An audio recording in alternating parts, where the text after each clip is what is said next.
Hey everyone, welcome back to Minutes 60. Tonight, I've got 3 stories that will keep you up long after the waves go quiet. Before we dive in, I want to know, where are you listening from tonight? Drop your state, city, or even your country in the comments. And hey, if you love scary stories, make sure you hit subscribe and tap the bell because we've got new nightmares for you every single day. All right, let's get into it. I remember the boat ride like it was a slow, wet dream. The engine low and steady, the spray cold on my face, and that particular hush that settles when land falls away. The captain grunted hello, tossed me a coil of rope, and pointed to the narrow strip of rock where the lighthouse stood like an old sentinel. When I stepped onto the jetty, the wood under my boots felt older than any map I'd ever read, the planks soft with a year's worth of salt and stories. The boat didn't linger. The captain waved, then shoved off, and the small wake it left folded back into smooth sea, as if nothing had ever been there. Watching it go, I felt both a little ridiculous for being wary and a little proud. There's something about being left alone that makes you feel alive in a quiet, sharp way.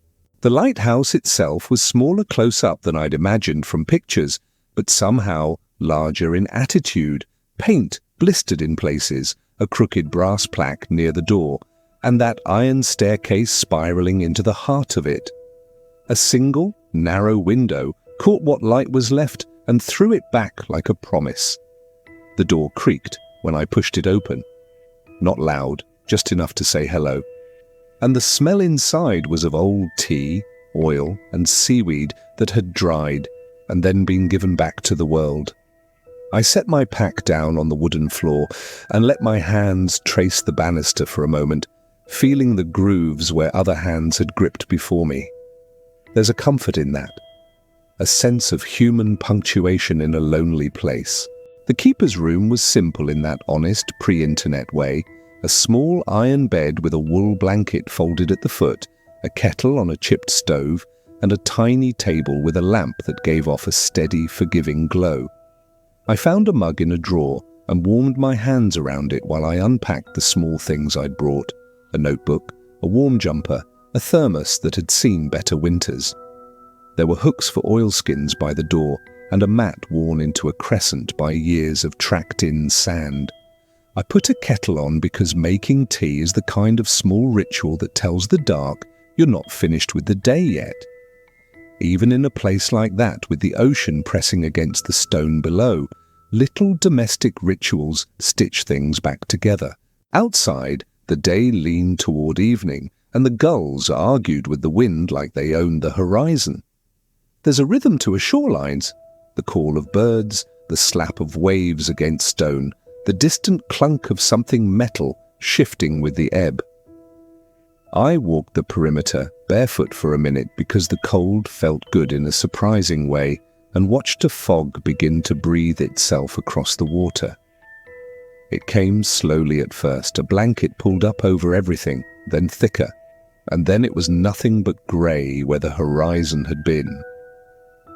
The lighthouse's lantern caught the edge of it and made the fog look like a soft, moving thing, almost human in its patience. When I went back inside, I found a little hallway with coat pegs and, half hidden beneath a stack of newspapers, a small leather-bound journal. It looked like something you'd pull out of a pocket at a train station, the kind of thing that knows how to keep secrets. I opened it the way you open a letter from someone you haven't seen in years, careful and a little reverent. The handwriting was cramped and neat, and there were stains on the pages that might have been ink or salt or maybe both. I didn't read much then. I just thumbed to the last page and felt the hairs on my arms stand up a touch, as if the house itself had an opinion. As night settled, the lamp in my room threw the shadows long and polite across the floorboards, and I set about making the place mine for a while.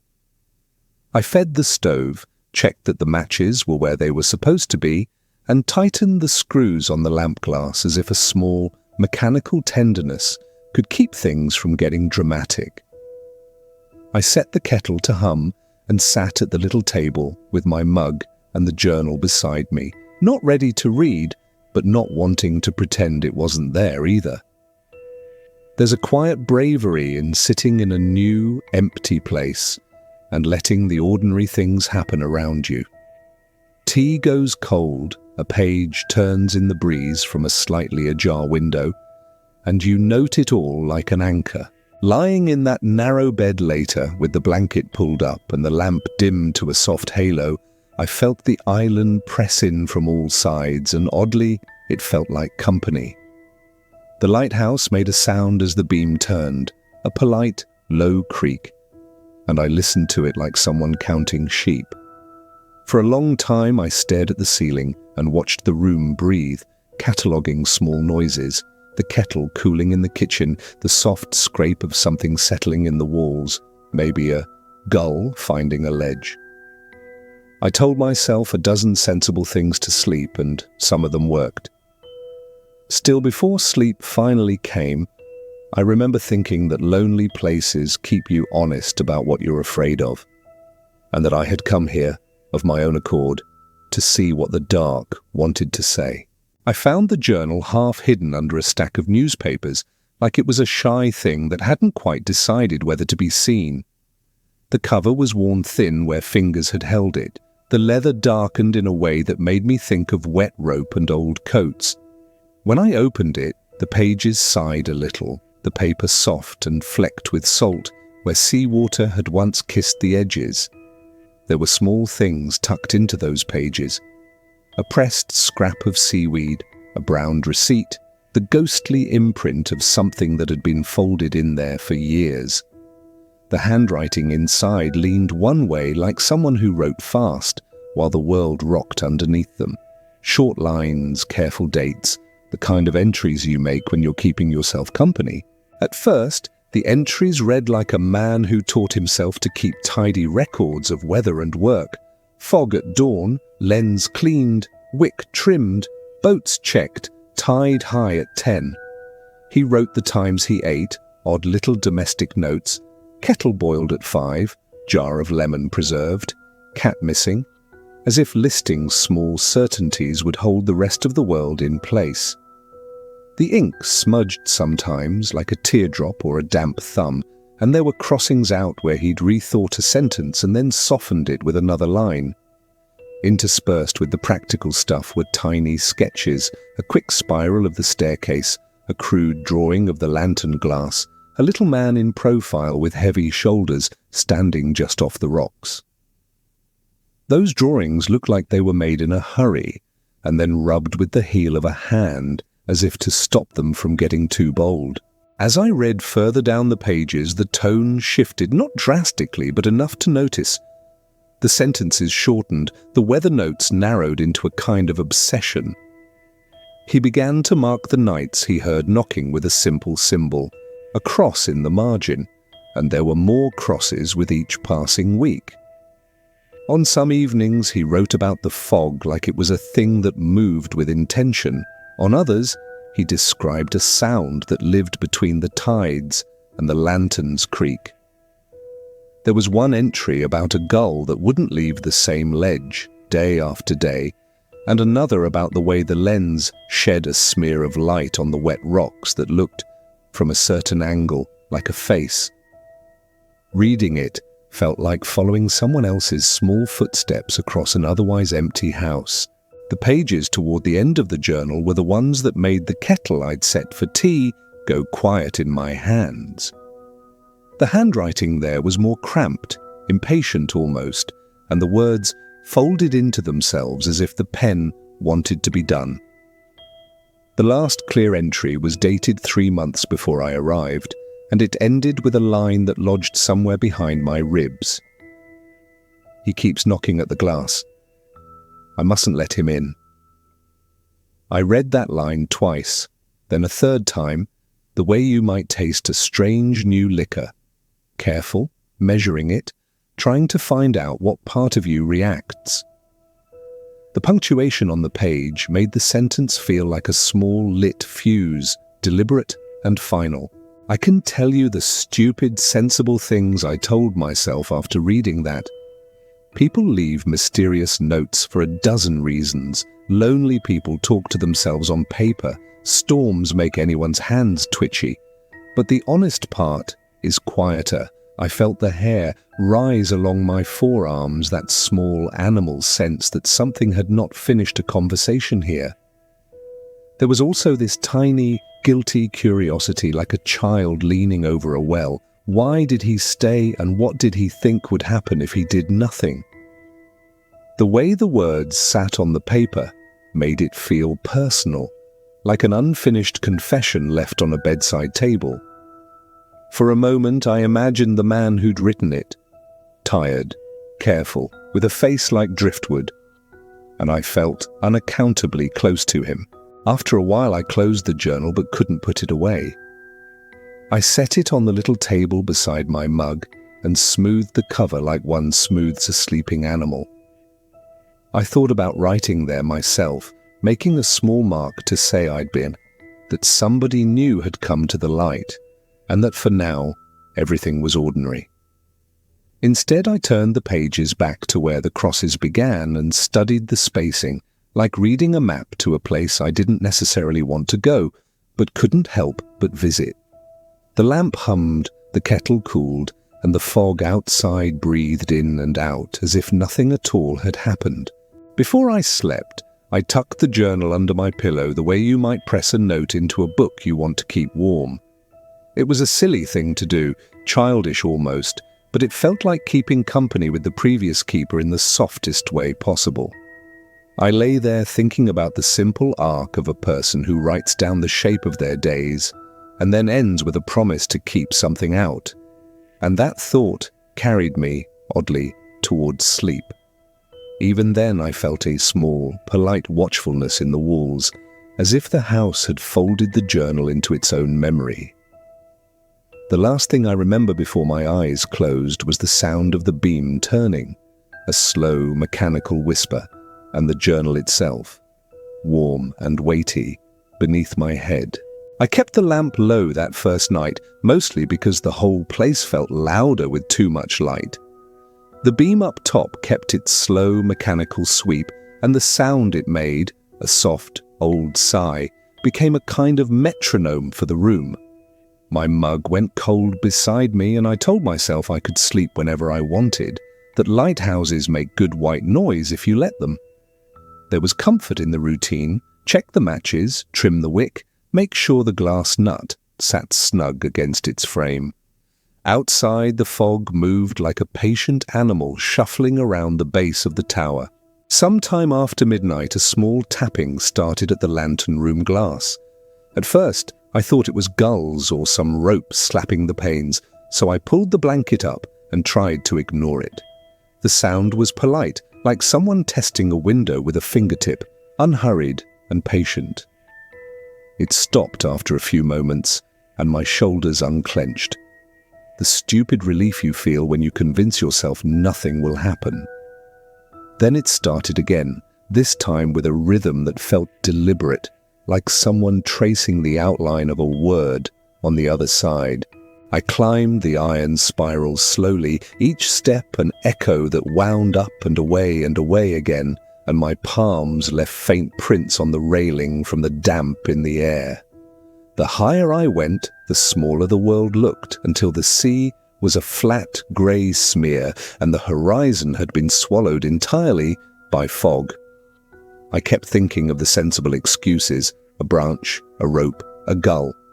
The list you tell yourself when you're trying to be reasonable at an unreasonable hour.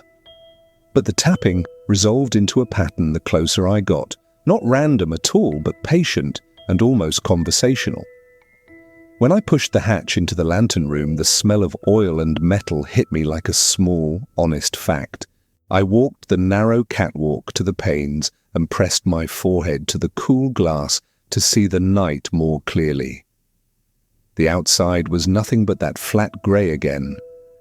The lamp cut a thin corridor through fog and stopped any sense of distance from forming. My reflection doubled the room. Me and the lamp, and then the suggestion of movement behind the glass that could have been anything. For a long minute, I saw nothing but my own pale face, surprised and small in the circle of light. Then the tapping happened again, right next to my ear, sharp enough to make me flinch, though no breeze kissed my cheek. I called out, more to mark the moment than because I expected an answer. "Who's there?" My voice felt tiny and polite in that round, glass-lined room. There was no answer, only the patient, mechanical sigh of the lens turning in its cradle and the distant groan of the tower settling into itself. For a ridiculous second, I thought about stepping out onto the tiny ledge to look, but the ledge fell away into fog, and the idea of peering down at Blackwater made my stomach slip. So I stood there and wrapped my hands around the railing and tried to be sensible, rehearsing facts to keep from letting my imagination fill the whole world. Back downstairs, I made a single mark in the margin of the notebook I kept on the little table, a small tick like a promise that I had heard something and would not forget it. Doing something small like that steadied me more than anything else. It felt like leaving a breadcrumb for future me. I drank the rest of the tea, even though it tasted of ash and salt, and I couldn't stop worrying the rim of the mug with my thumb. The walls gave up little noises, pipes shifting, an old board settling. Sounds you could file under housekeeping if you were desperate to be rational. Every so often the tapping came again, patient and distant, and each time my throat felt tight in a new, unfamiliar way. Sleep arrived in fragile waves, the half-sleep that leaves you listening even while you close your eyes. In that thin dream, the tapping turned into a rhythm that almost sounded like a name, and I woke with my heart beating a private staccato.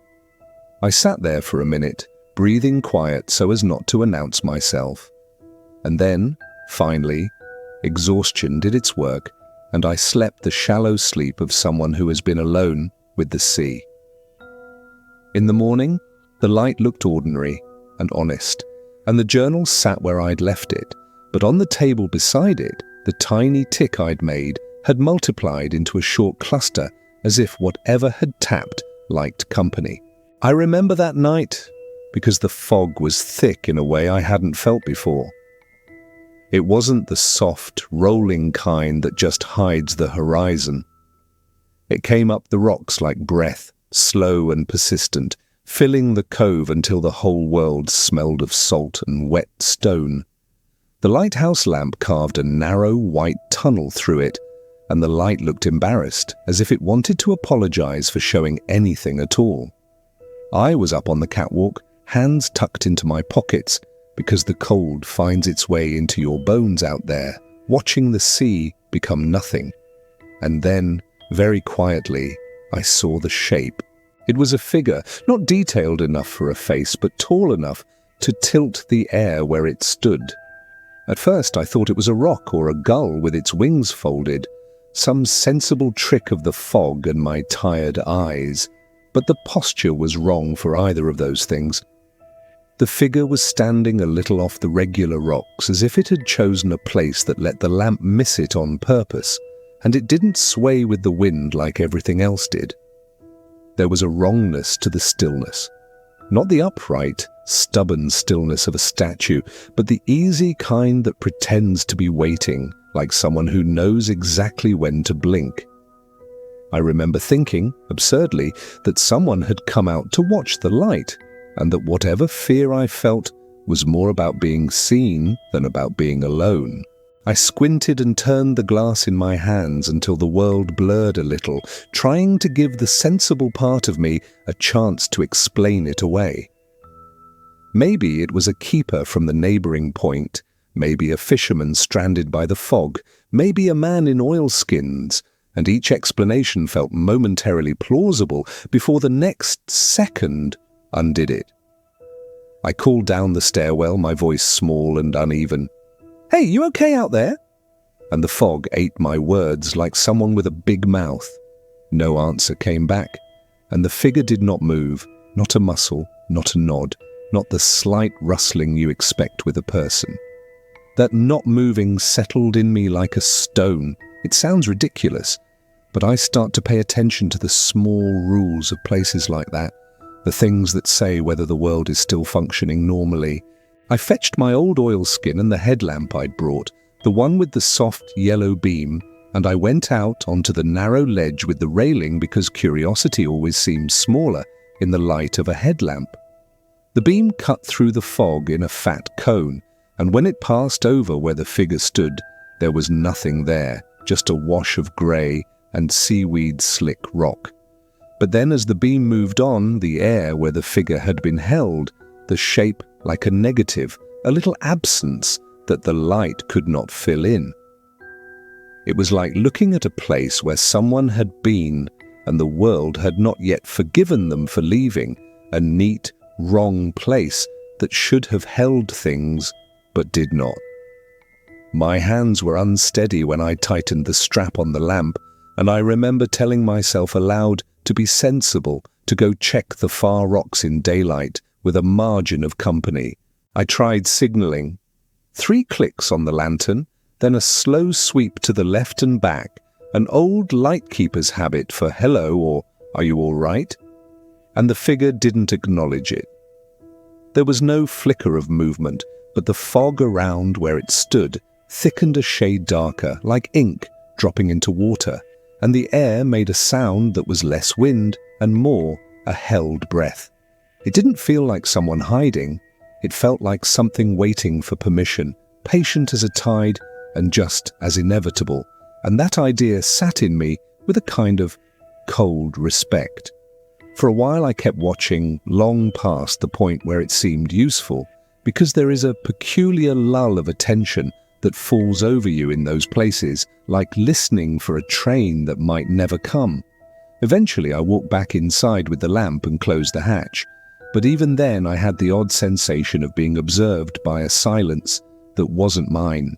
That night, sleep came more obediently to my room than I expected, but it was a light, cautious thing.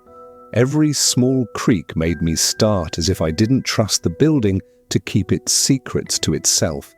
I kept imagining the figure standing just beyond the pool of the lamp's light, patient and tall, and I must have jotted a note in the journal even if I don't remember the words.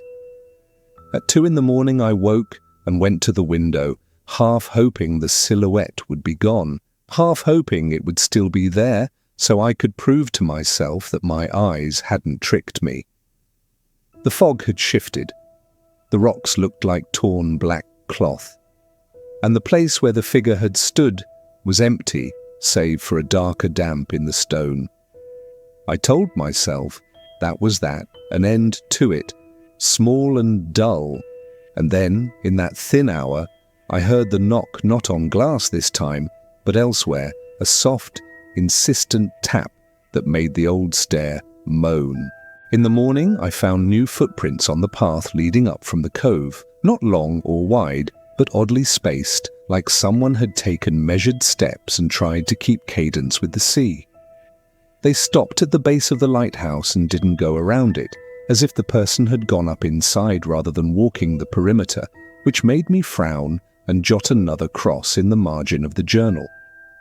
I also noticed a small smear of something dark on the outside of the lower window, a mark like a thumb wiped in a hurry, and the smell of the air near it was wrong. Metallic and sweet, not salt. Some nights I can recognize the kind of fear that wakes you up because your keys fell off the table. This was older, the kind that makes you sit very still and listen to your own breathing as if it were a lamp you need to keep from going out. After breakfast I filled the kettle and left the hatch latched tight, but I could feel the space where the figure had stood as if it were a person-shaped absence in the world itself. The storm came like someone closing a heavy book, quick, final, and somehow very loud. It started as a hairline of wind that made the shutters rattle, and then, almost without warning, the sky opened and the world turned into motion. Rain hammered the panes in a steady, impatient rhythm until each window sounded like a drum. and the sea below began to throw itself against the rocks in big, wet hands. I moved around the lighthouse with the small, practical motions you do to keep your head. Tighten a bolt here, check the oil there, run a rag around the brass until my fingers smelled of metal. The kettle sang its obvious little song on the stove, and I made more tea just to have something warm to hold while the tower shook. In a place like that, you learn to take refuge in chores because chores are proof you're still human. By the time the wind found the little cracks in the door, the sound inside the house was layered and complicated. Pipes complained, floorboards groaned, and the old chimney let out a metallic cough now and then. The lamp up in the lantern room began to hiccup, the bulb brightening and dimming like a throat clearing, and each flicker threw new, impatient shadows down the spiral stairs. I wrapped a sweater around my shoulders and moved a little slower, the way people do when they don't want to be noticed by the weather. The fog pressed in close outside, as if someone had pulled a blanket over the world and tucked it under the rocks. I kept peeking at the journal on the table, the sentence about someone knocking at the glass, hovering under my skin like a remembered taste. There is a small, private nervousness that lives in your palms when a storm makes its business known. Then things started to sound less like weather and more like something trying to find its voice inside the walls. At first, it was the kind of tapping you could blame on a loose board or a gull finding a new perch, but it grew with purpose. A knock here, 3 soft taps there, a cautious probing beneath the floorboards where the sea wind couldn't reach. The sound had a cadence that wasn't wind-borne. It felt deliberate, like someone working with gloved hands around a lock. I wrapped my hands around the banister until my knuckles paled, and told myself a list of sensible things. Blown rope, a trapped gull, the house settling, and then ticked each item off in my head like a ward against panic. Still the taps kept coming in, patient and polite as a stranger at your door. I went to the base door and felt for drafts, pressing my palm where the iron met the frame, listening for a place the storm might slip through. The latch sat where it had always been, snug and solid, and the bolt was drawn by hand like a promise. Everything looked like it should. And yet the knocks continued, coming from the very bones of the lighthouse, as if something had taken to walking inside the plaster and the stone. I ran my fingers along the seam of an old panel, where rodents sometimes made their homes, but there was nothing. No claw marks, no scurrying, nothing alive. The idea that whatever made the sound could be inside the house and not a thing in the storm made my skin feel close and thin. For a moment I considered hollering down the stairwell to see if the sound would stop or reply, but shouting across that noise felt like inviting it to notice me. Up in the lantern room, the lamp's steady click that usually comforted me started to sound fragile, like a hinge about to give. I checked the glass nuts again, even though I'd already done it twice that day, fingers fumbling over cold metal that somehow seemed more slippery with sea air. In the reflection on the pane, the fog looked darker, as if someone had poured ink into the light and left the swirls there to settle. I found myself watching the reflection more than the world it mirrored, looking for the human-shaped absence I'd seen the other night. And for a moment, the smooth glass threw back a shape that could have been a shadow or could have been nothing at all. The beams sliced the fog into a corridor and the air tasted like pennies and old paper, and all the sensible parts of my brain kept offering explanations that felt thin and unsatisfying. The knocking changed pattern as the night deepened, and the storm thrashed harder, less polite now and more insistent, like someone trying different rhythms to see which one opened a door. I wrote a fresh tick in the journal, small and quick, because marking time is the defense of people who live with weather, the way you say, silently, "I was here, I noticed." Even while I wrote, I could feel the building listening with me. The stair creaked in sympathy, and the kettle, half full, finally cooled to a quiet sigh. My heartbeat turned into a quiet metronome under my ribs, the kind that counts down small choices. Go check, stay put, light a candle, close the shutters. I kept doing the sensible things because sometimes the ritual is the point, and rituals comfort you by taking thought away from fear. When the storm finally reached its loudest, something else happened that I could not neatly categorize as natural or otherwise. There was a small, low sound that threaded itself through the wind and the banging, a noise that wasn't wind, but wasn't fully voice either. It slid along the bones of the tower like a finger following a seam, and it made the hair on my arms lean toward the ceiling. I pressed my palms flat to my knees and breathed slow, testing that my lungs still worked the way they were supposed to. The journal lay open beside me, and for the first time since I'd tucked it under my pillow the previous night, I read the last line again. He keeps knocking at the glass. The line felt heavy, as if it had been waiting for this exact moment to make sense of itself. By dawn, the storm had spent itself into a tired rain that pattered like an apology, and the lighthouse seemed to exhale in long, slow creaks. The knocking had stopped as abruptly as it had begun, and outside, the world looked washed and small, the rocks glistening as if someone had polished them clean. I checked the base door and the panels again, half expecting the sensible world to have rearranged itself into some tidy explanation, but there were only small things out of place, a loose mat slung aside, a smear on the lower window that might have been shadow or something darker, and the faint impression of prints in the wet path that led up from the cove. Nothing loud, nothing dramatic, only the quiet reminders that the night had been someone else's business too. I made more tea, and when I sat down, the journal's pages felt like a thin shield between me and whatever had been tapping in the dark. When the storm finally rolled its last thunder and the wind eased to a tired whisper, something else filled the silence. Not a sound from outside, but a little, patient voice that seemed to come from the bones of the place. It was low and close, the kind of sound that slides along pipes and under floorboards and finds a way through the places a normal voice can't. At first, I thought it was the kettle or a trapped gull making a new noise, because that's the sort of sensible thing you want to believe when the house speaks back.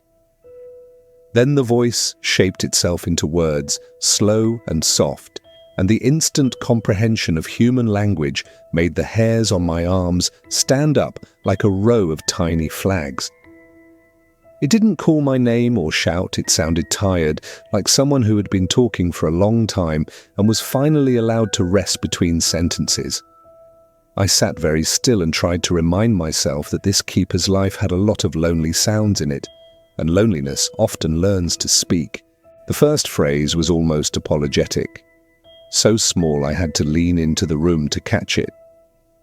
"Let me in," it breathed, as if that were the simplest, most reasonable request in the world.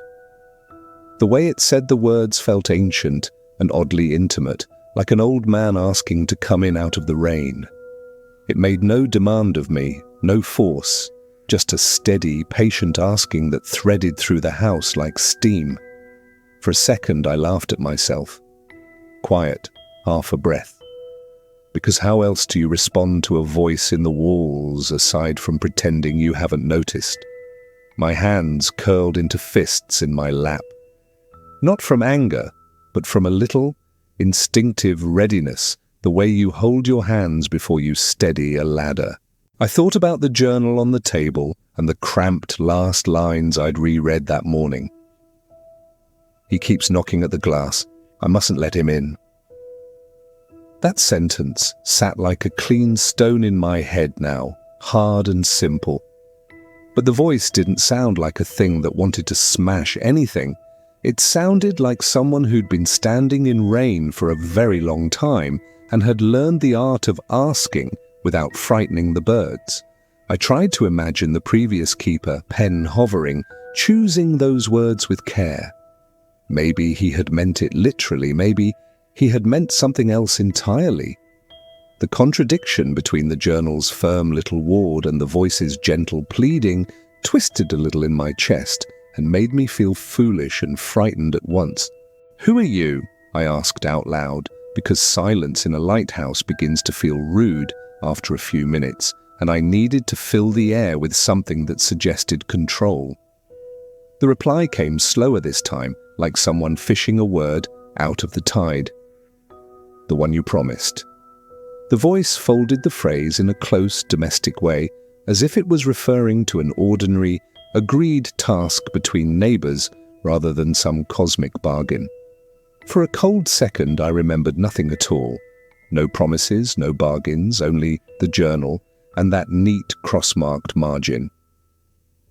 Then another memory tumbled up, like a flotsam piece of a story I'd half heard.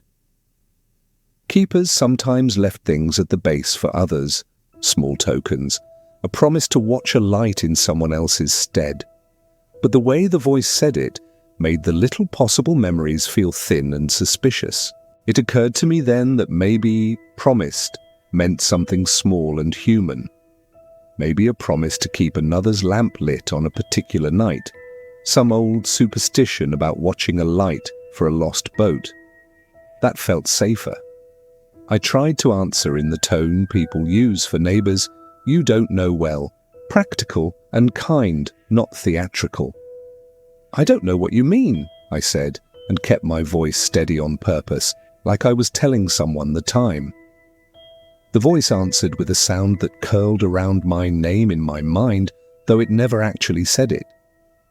It had the rhythm of someone who had known the lighthouse longer than any human memory. The effect was unnerving, because you can't argue with rhythm the way you can with words. It became persuasive in small ways, the voice.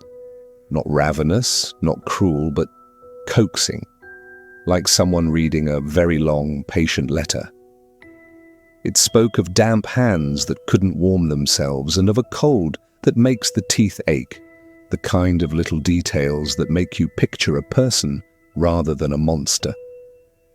I found my fingers reaching for the journal again as if looking for footnotes, for historical context, for any clue that would let me pin the voice to a name or a face.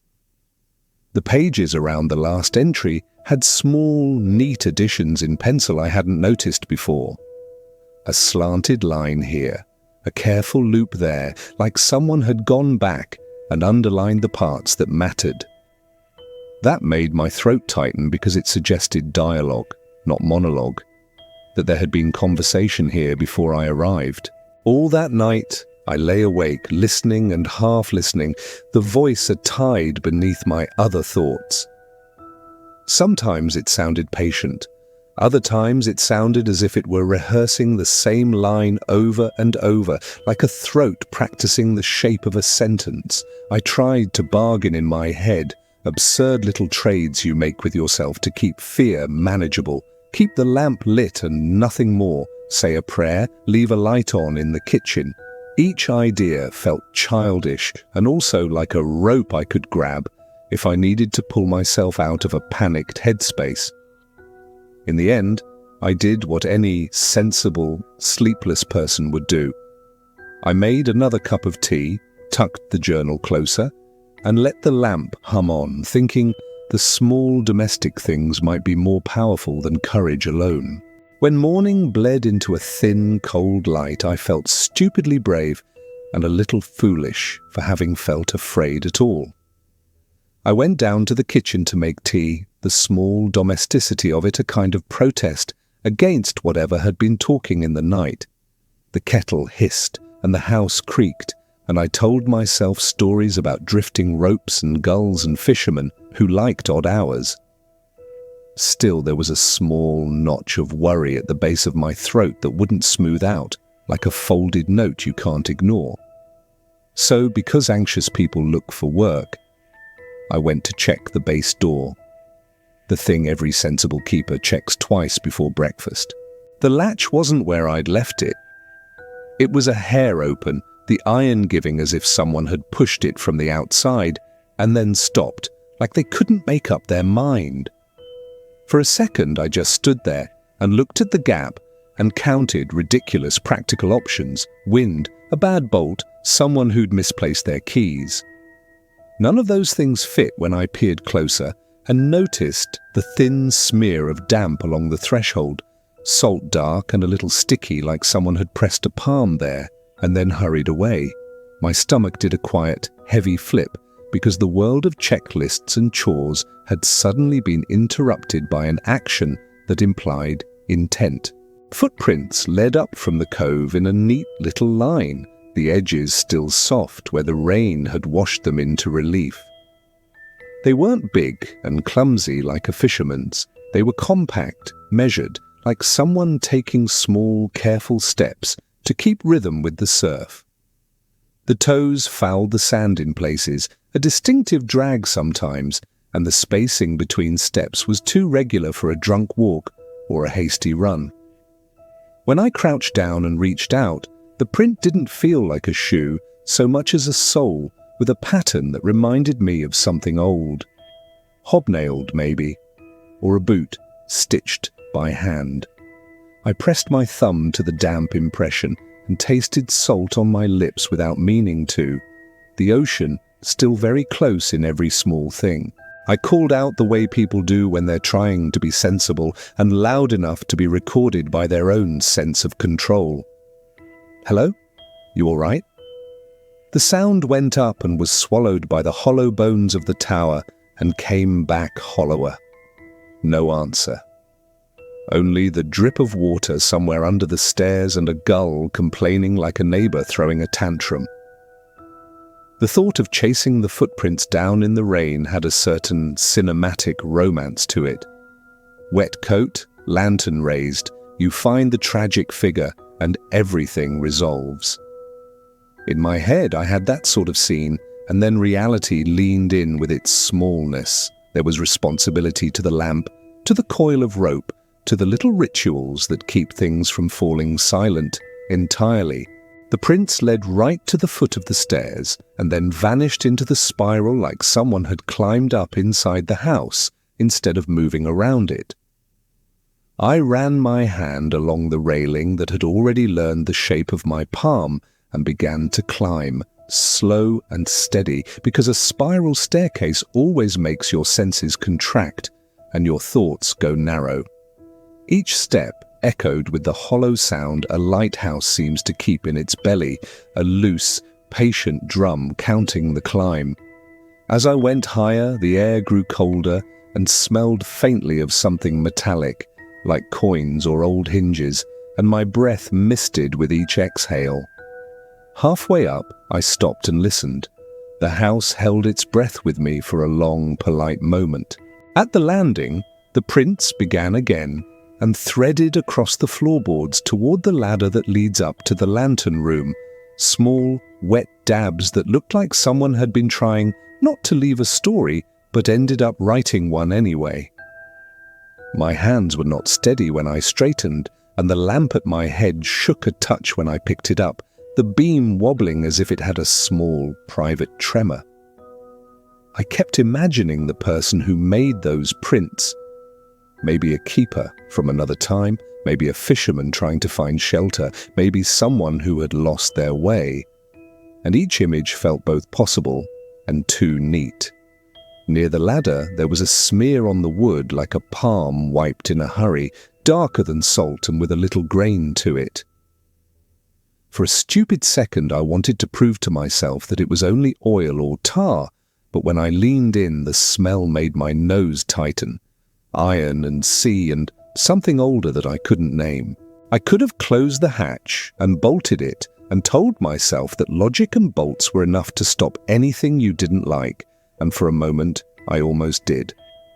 Instead, I set the lamp down, took a breath, and wrote the new tick in the journal with a steady hand. Door ajar, prints inside. The act of writing steadied me in a way nothing else did. Ink makes a fact permanent, and permanence is a kind of armor in lonely places.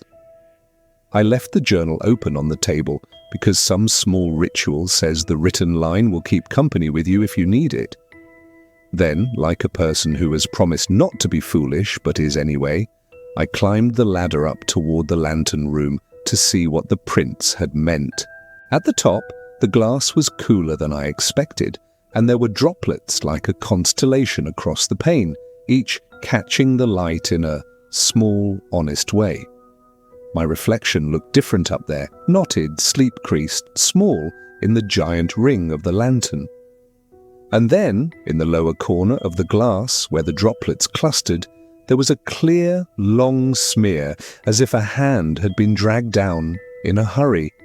The lines of the palm faint and unnecessary. I stood there with my palm pressed to the glass, as if that would answer anything, feeling the glass warm under my skin and thinking of the journal's warning like a small, private bell.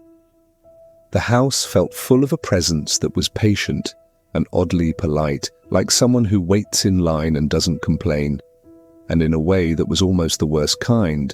I climbed the ladder slow enough that every creak felt like a conversation, fingers finding the worn rungs by muscle memory more than sight. The lantern room smelled the way old metal and sea do together, sharp, a little sweet, like coins left in a tide pool. And the glass against my palm was colder than my skin expected. The beam above hummed its steady, patient round, clicking like a clock that had learned to keep worries in order. I had the headlamp slung at my hip, but I didn't touch it. The room had its own light and rhythm, and it felt rude to add my own. For a moment up there, I just let the world be nothing but the circle of lamp and the black beyond it. And that small, contained brightness felt like a promise I might have to keep. When I turned to look full at the panes, my reflection met me first. Sleepy eyes, hair sticking out in the places pillows make you do that, the slack line along my jaw where I held the weight of the night. Beside my face in the glass, as casually as if someone were standing shoulder to shoulder on the catwalk, there was another silhouette.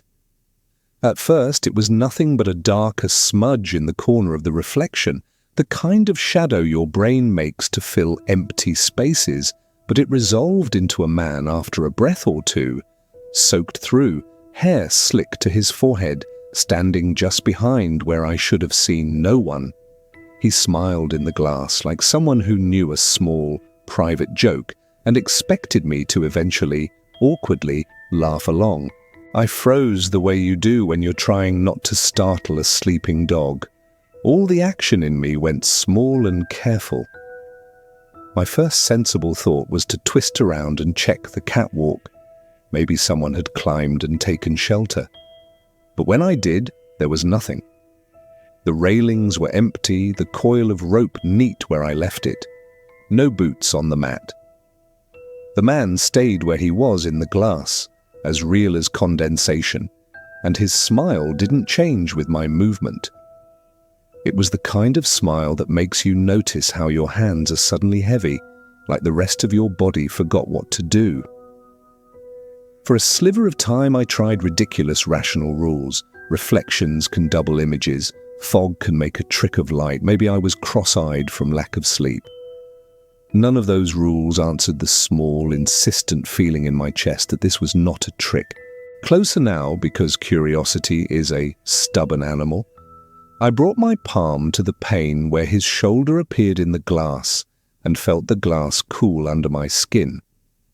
My finger left a little smear on the outside where droplets clung, and in the corner of that smear, the shape of a fingertip seemed to press back, not from the outside, but as if something had matched my motion on the other side of the world. I couldn't tell if it had texture or was only suggestion, but the smear looked like something recent. Oily, a little iron in the scent. The journal's last line, I mustn't let him in, threaded through my head like a warning bell, clear and small against the bigger hum of the lantern. The voice from the walls that had been patient and coaxing earlier now felt like it had company. I tried speaking then because saying things out loud makes them less monstrous. "Can I help you?" I said, and the room answered with its usual clicks and the distant fluff of waves, and then, under that, the faintest of sounds, a wet chuckle, as if someone had just tasted something bittersweet. The man in the glass didn't move toward me, he simply watched, like a neighbor, waiting for me to finish my tea before telling a story. There was something undeniably human about him. The slope of shoulders, the way his smile softened the lines of his face. And that made it worse, because you can't bargain with a human the same way you explain away a storm. I found myself wanting to ask his name, or why he was there, questions that felt terribly intrusive and terribly ordinary at the same time. I checked the mechanism around the lamp, because ritual is a poor but useful weapon against fear. Tightening the glass nut, threading the wick, just so, giving the whole apparatus a small, earnest maintenance that made the world feel like math again. Each turn of the wrench steadied me a notch. Each small mechanical truth pushed the edge of the unknown back a little. While I worked, I kept glancing at the reflection, and the man remained, patient and watching, like a photograph waiting for someone to notice. The slate of the journal lay open on the little table below, and the pages looked like a map of decisions other people had made, the choices that keep lights lit and stories stopped. I realized with a quiet start that I hadn't thought at all about letting the light die. The idea of that felt suddenly obscene, as if the lamp itself were a promise carved into the lighthouse's stone. When I finally stepped back from the glass, the man in the reflection did something small that I haven't been able to shake. He lifted one hand, just a little, and tapped twice on the inside of the pane. The sound was muffled, like someone tapping on a teacup, but it met the rhythm of the knock I'd heard the first night, and the taps from the storm, as if they were all a careful conversation. I didn't reach for him, though some stupid, tender part of me wanted to ask if he was cold or if he needed a blanket. Instead, I wrapped my hands around the railing and let the job of being keeper be bigger than the shape in the glass. I left the lantern room with the lamp purring as if relieved, and told myself I had seen a trick of refraction and fog and fatigue, because trick was an answer I could live with. Back at the table, under the watch of the steady lamp, I wrote slowly, "Lantern room, reflection, man in glass." Smiled, tapped. The letters looked small and tidy, which comforted me oddly. Tidy handwriting is a kind of anchor in a place that wants to rearrange the furniture of your brain. I set the journal down and folded my hands over it like a lid, feeling the weight of it as if it kept something from floating away. Outside, the sea carried on its greed, and the fog moved like a patient animal that does not hurry. For the first time since I'd arrived, I found myself promising, out loud in a voice that surprised me with its steadiness, that the light would not go out while I was here. That last evening moved like something soft and inevitable, the kind of slow thing that lets you prepare for it without really being ready. I paced the little kitchen twice, 3 times, checking the lamp and the matches and the spare wick until my hands felt the grooves in the metal like old friends. Outside, the fog held its breath close to the rocks, and the sea sounded distant, as if someone had put a hand over the whole world. The knocks came in time with the beam, patient and polite, and the voice threaded through them like a remembered tune. I made tea and left it cooling on the table, because small rituals steadied me better than courage ever would. I did every sensible thing I knew before I did the rest. I tightened the lens nuts until my palms hummed, trimmed the wick until it threw a clean, honest light, and checked the oil supply until the bottle looked like a small, heavy promise. I looped the rope tidy on the peg and brushed the salt off the threshold. The little domesticities of the job felt sacred then, like prayers shaped by hands. When I climbed up to the lantern room, the light was steady and honest, humming its slow round, and for a moment I believed purely in the geometry of it. Glass, flame, mechanism. That belief is a fragile thing, but it's what keepers hand down to one another. And that night, it felt like the only law that mattered. The voice came in soft as always, but there was a new patience to it, as if time itself had agreed to pause and listen. "You promised," it said, and the words held the weight of something ceremonial rather than a complaint.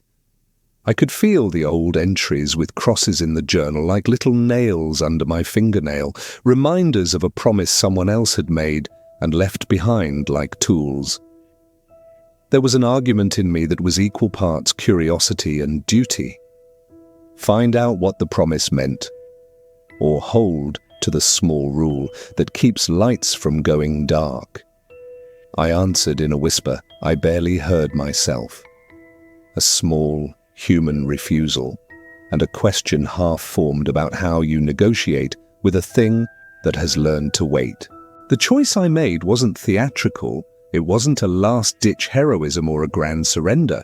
It was a small, practical decision that felt like closing a zipper on the world.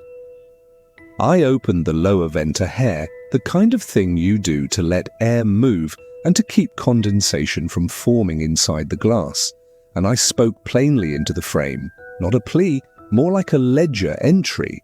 "You can come inside the circle," I said, which sounds ridiculous when you say it now, but in the moment it felt like setting a particular boundary rather than giving up. The tapping slowed like someone hearing you and nodding, and then there was a scent in the room that wasn't salt alone. Older, iron-rich, like something that had been in the tide for a very long time. It didn't look like a man when it moved. It moved in the spaces between light and glass, not fully taking up the world. When it leaned toward the beam, the air around the lantern seemed to fold slightly, and my reflection doubled with something else in a way that made my chest go quiet.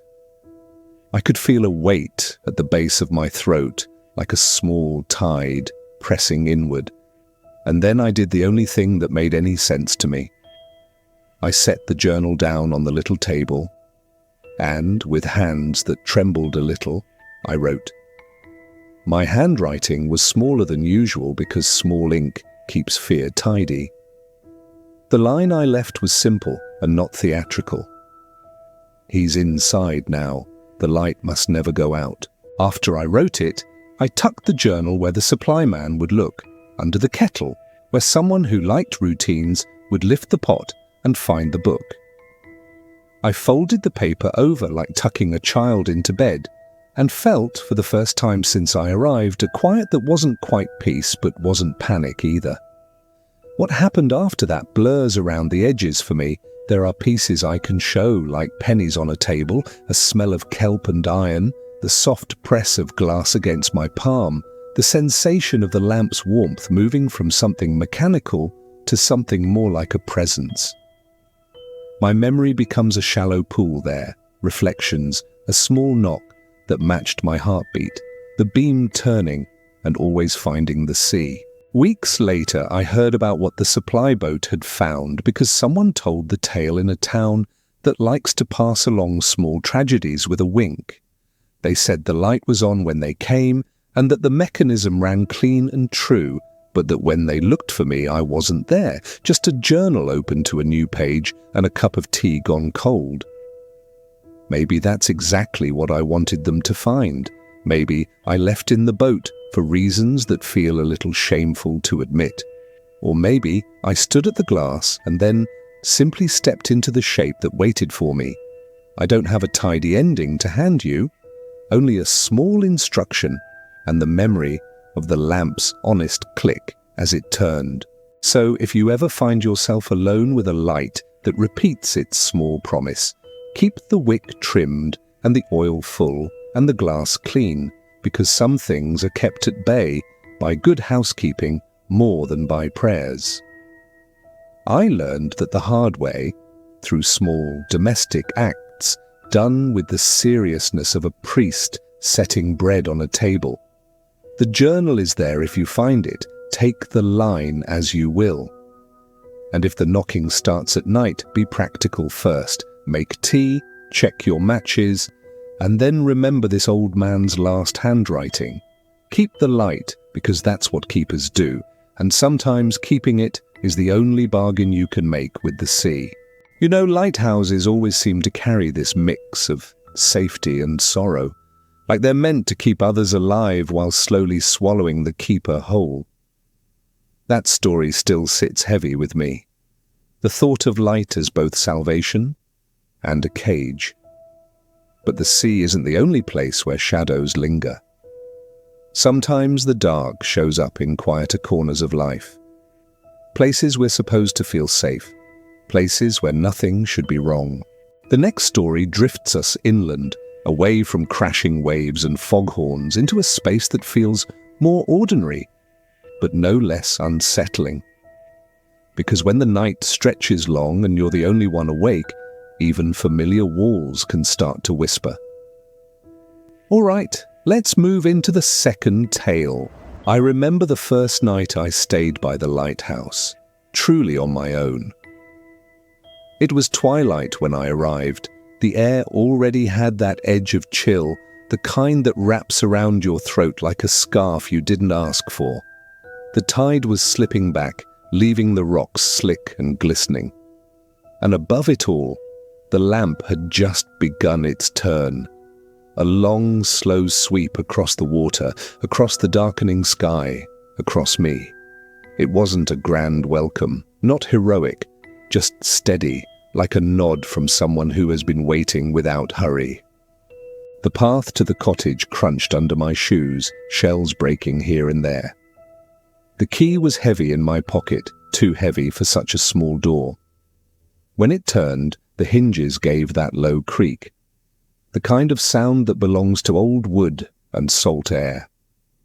The room smelled faintly of stone and seaweed and lemon polish, the ghost of someone else's tidy habit. I set down my bag in the kitchen and made tea the way you do when you don't know what else to do. Kettle on, steam rising, slippers pulled from the bag and onto a cold floor. The floor groaned at my weight, not angry, just acknowledging. I noticed the narrow stair that led upward, and the way each step spoke a different note when I pressed it. A small domestic choir tuning itself. Outside, the beam kept moving, each sweep touching the windows like the brush of a hand across the shoulder. Not demanding, not even reminding. Just there, reliable. The world outside could be large and dark and unknowable, but under that single, patient circle of light, I felt small and also held. I thought of the one who had first brought me here. Their voice still lives in my memory. A little hoarse, a little kind. Mind the light. Not as an order, more like a blessing. They had shown me how to wind the lamp, how to check the glass, how to listen for the low hum that meant all was well. And I found myself repeating the words under my breath, the way you repeat prayers when you're not even sure you believe them anymore. Mind the light. Before settling in, I made a small ritual for myself. Not something written down, just a gesture that felt right. I folded a blanket carefully across the chair by the window. I poured the tea into a chipped mug. I checked the pane of glass to make sure the salt hadn't gathered too thick. And then I sat in the quiet, letting the rhythm of the lamp thread through the silence. Soft waves reached the shore below, their hiss and retreat stitched into the night.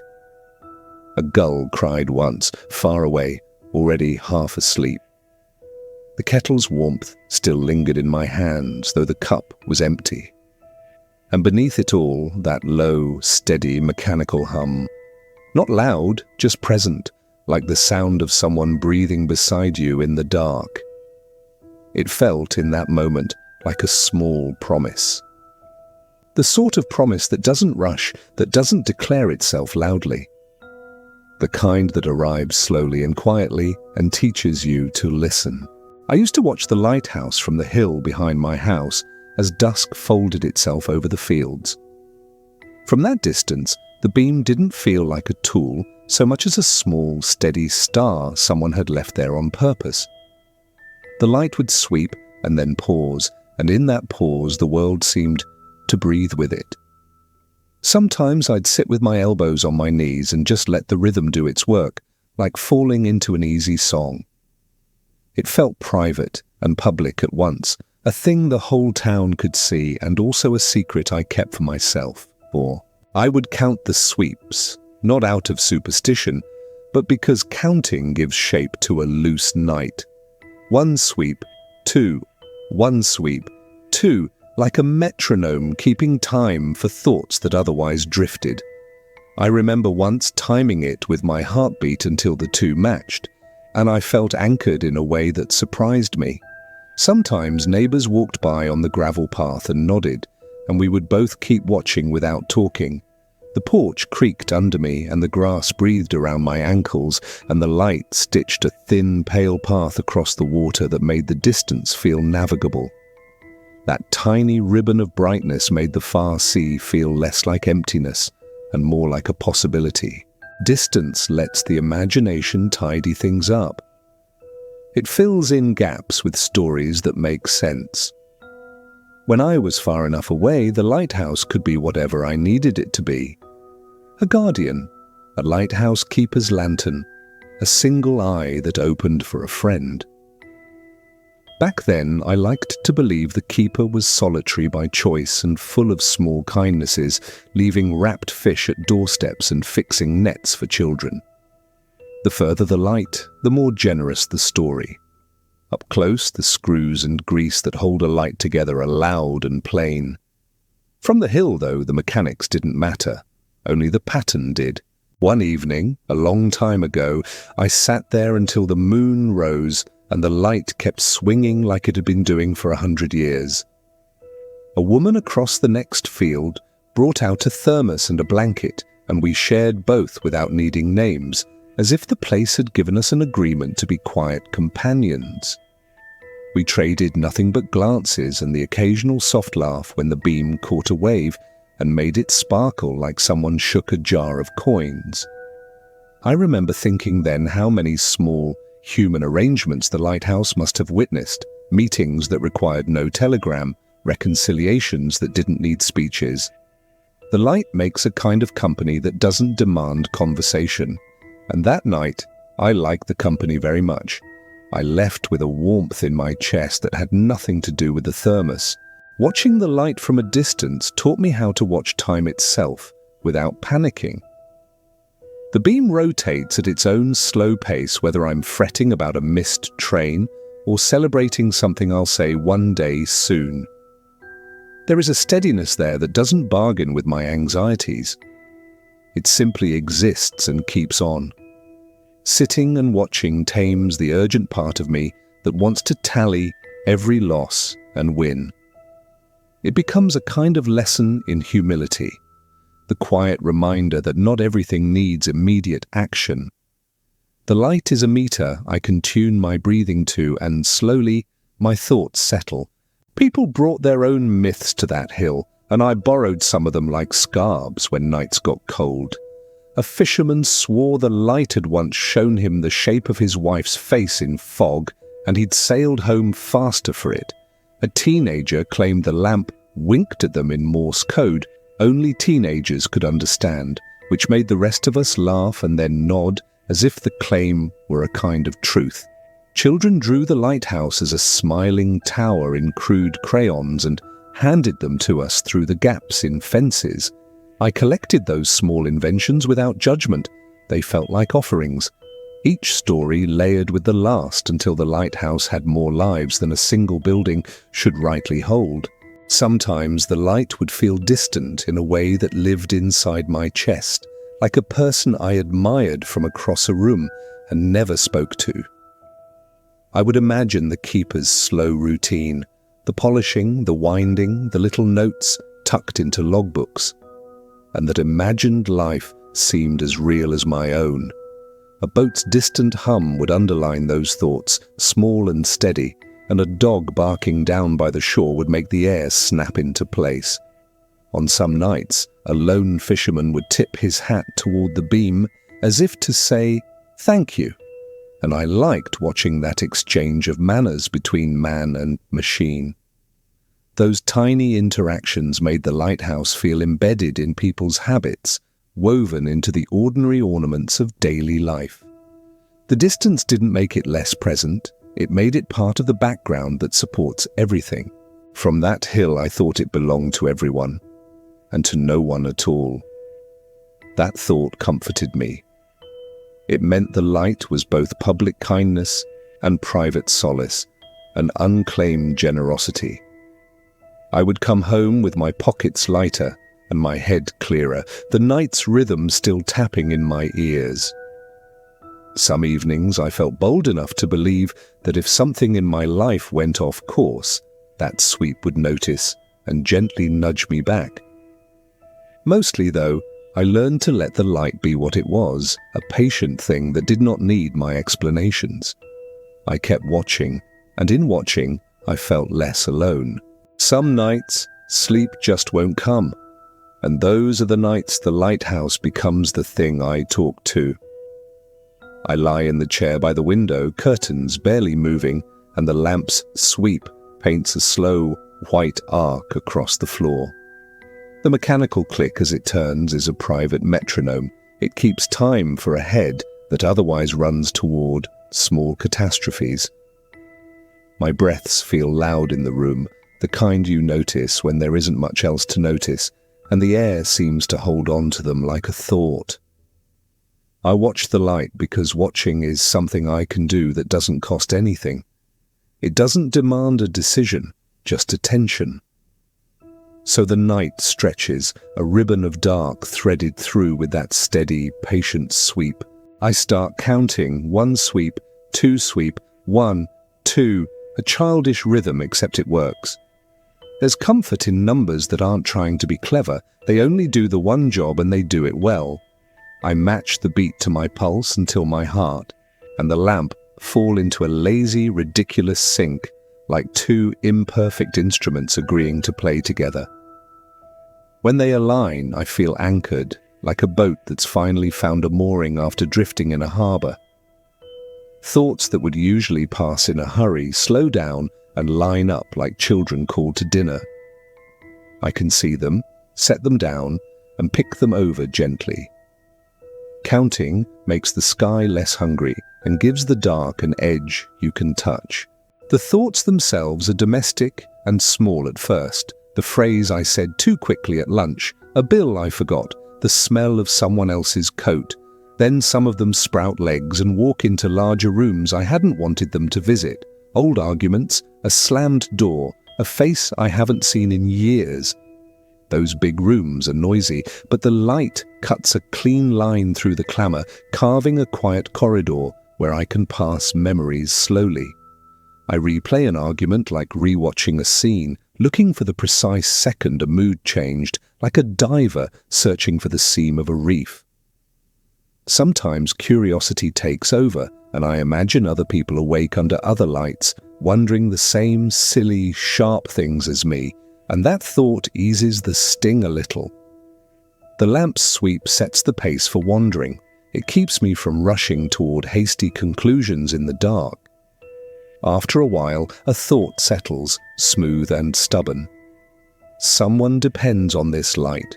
It could be a fisherman threading through black water or a ferry captain reading the coast like Braille, but my mind always finds a figure to borrow. I imagine the beam landing on a small boat's stern and being the difference between a right turn and a wrong one. The idea isn't dramatic so much as intimate. The lamp's little mercy is part of someone else's ordinary survival. That loosens some of the night's personal gravity. Worrying becomes less self-centered and more like sharing a small burden. It is quietly comforting to imagine that while I am awake and restless, out there, someone might be watching the same sweep and finding their own anchor. I make tea, often more than once, because ritual feels useful when judgment is tired. The first cup is automatic: kettle, steam, the clumsy first sip that doesn't reach the center of the night. The second cup is for thinking. The warm weight of the mug steadies my hands, and the steam draws slow, ghostly paths I can watch until they fade. By the third cup, I'm talking to the empty room a little, laughing at a private thought or saying a name aloud, just to hear how it sits in the air. The cups cool, and I set them down and pick them up again in a small choreography that feels oddly necessary. The ritual isn't a cure so much as a compass. It is a thing I do that shows me where I am. Sometimes I step outside onto the porch barefoot, the boards cold and honest under my feet, and let the wind remind me there are bigger things than whatever has me awake. The lamp is brighter from the step, a long white finger pointing into the water, and the hum that used to be background unfurls into a full, steady presence. I rest my forehead on the railing and feel how tiny my body is compared to the sweep, and that smallness feels like permission to be imperfect. On loud nights, the light's evenness is a mercy. It doesn't ask for explanations, it only turns and turns. I say things softly out there, confessions that are closer to notes passed under a desk than dramatic revelations, and the sea takes them without answering. When I come back inside, the empty rooms seem less hostile, shadows more like curtains than threats. Sleep doesn't arrive all at once. It unfurls like the tide, a slow reclamation of the body. I feel my eyelids getting heavier with each sweep, the counting becoming less precise, words shortening and then falling away. In those last hours, everything goes small. The sound of my breath, the whisper of the fabric on the chair, the descent of thought into a softer grammar. The lamp keeps its same patient rhythm whether I'm awake or dreaming, and that constancy becomes a lullaby. I drift with the feeling of a small boat finally moored, the light marking the shore so I can come back if I need to. When sleep takes me, it is not dramatic. It's a gentle permission granted by the room, the lamp, and the sea. Those nights taught me something I hadn't expected. Being awake so long stretches the world into a series of private offers. A neighbor's porch light might suggest a story, a far engine might offer a memory. The lighthouse gives steadiness without asking for payment. It feels like a small contract. I stay up, and the lamp does its slow, gracious work, and we meet somewhere in the middle like old friends. There's no moral here, no tidy lesson about the virtue of insomnia. Only the simple fact that the light keeps turning whether I'm awake or not. That is enough. When the night has done its work and I finally sleep, I wake with the aftertaste of that rhythm and a small, calm knowing that the light never refused. There was a night when the wind arrived like someone pushing the world a little to see if it would move. It started as a thickening at the edges, a pressure behind the eyes, a tightening in the trees, and then the sky closed up in a way that felt almost intentional. I was folding a blanket at the kitchen table when I noticed the light change. Its sweeps looked heavier, the pause between them shorter, like it had bent itself to listen. The sea, patient for so long, began to speak in a louder voice, and the cottage took on the feel of a small boat in a very large room. That first hour moved in quiet, practical gestures. I tied down a loose step, checked the oil, and moved things away from windows without hurry. By midnight, the rain decided to try everything it had. It ran in sheets, it hammered, it found seams in the roof I'd thought sound and whispered through them. The windows turned into moving wet paintings, and the panes sighed where the frames had swollen with water. I closed the curtains not to hide, but to give the room a sense of privacy, a boundary against the storm's forward manners. The lamp's mechanism took on a new urgency, a hair quicker, a little more insistent, and its hum threaded through the house like a distant engine holding station. Machines have accents if you listen, and that night the lamp spoke in a dialect halfway between lullaby and command.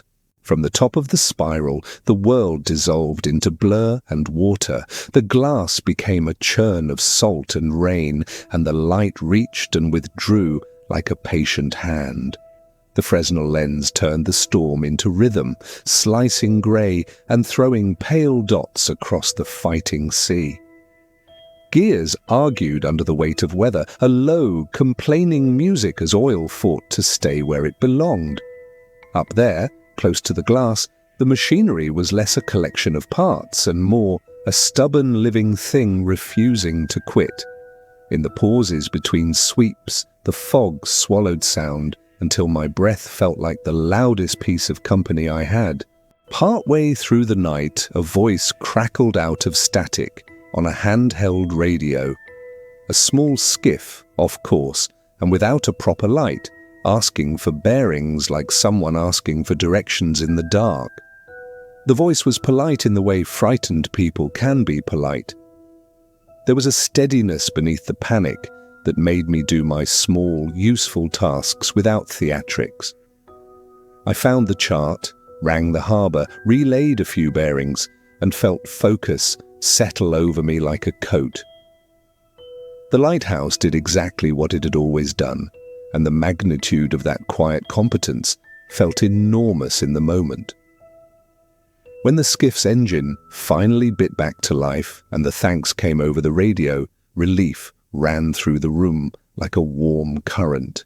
Fear lived in my ribs that night like a restless animal, and every gust that rattled the panes made it prickle and shift. But fear had a counterweight, the lamp's patient sweep, the logbook's blunt entries, the ritual of turning a key and listening for the correct pitch. Gratitude arrived in small acts, a well-timed call, an answered radio, a hands-on knot tied in the dark. It wasn't dramatic or neat, it was messy and human, people doing what they knew how to do while things were loud. When morning came, the sea had smoothed enough to look ordinary again, and ordinary felt like a small miracle. Rain kept talking at the glass for hours afterward, like an old friend who can't stop telling a story and needs you to pretend to listen.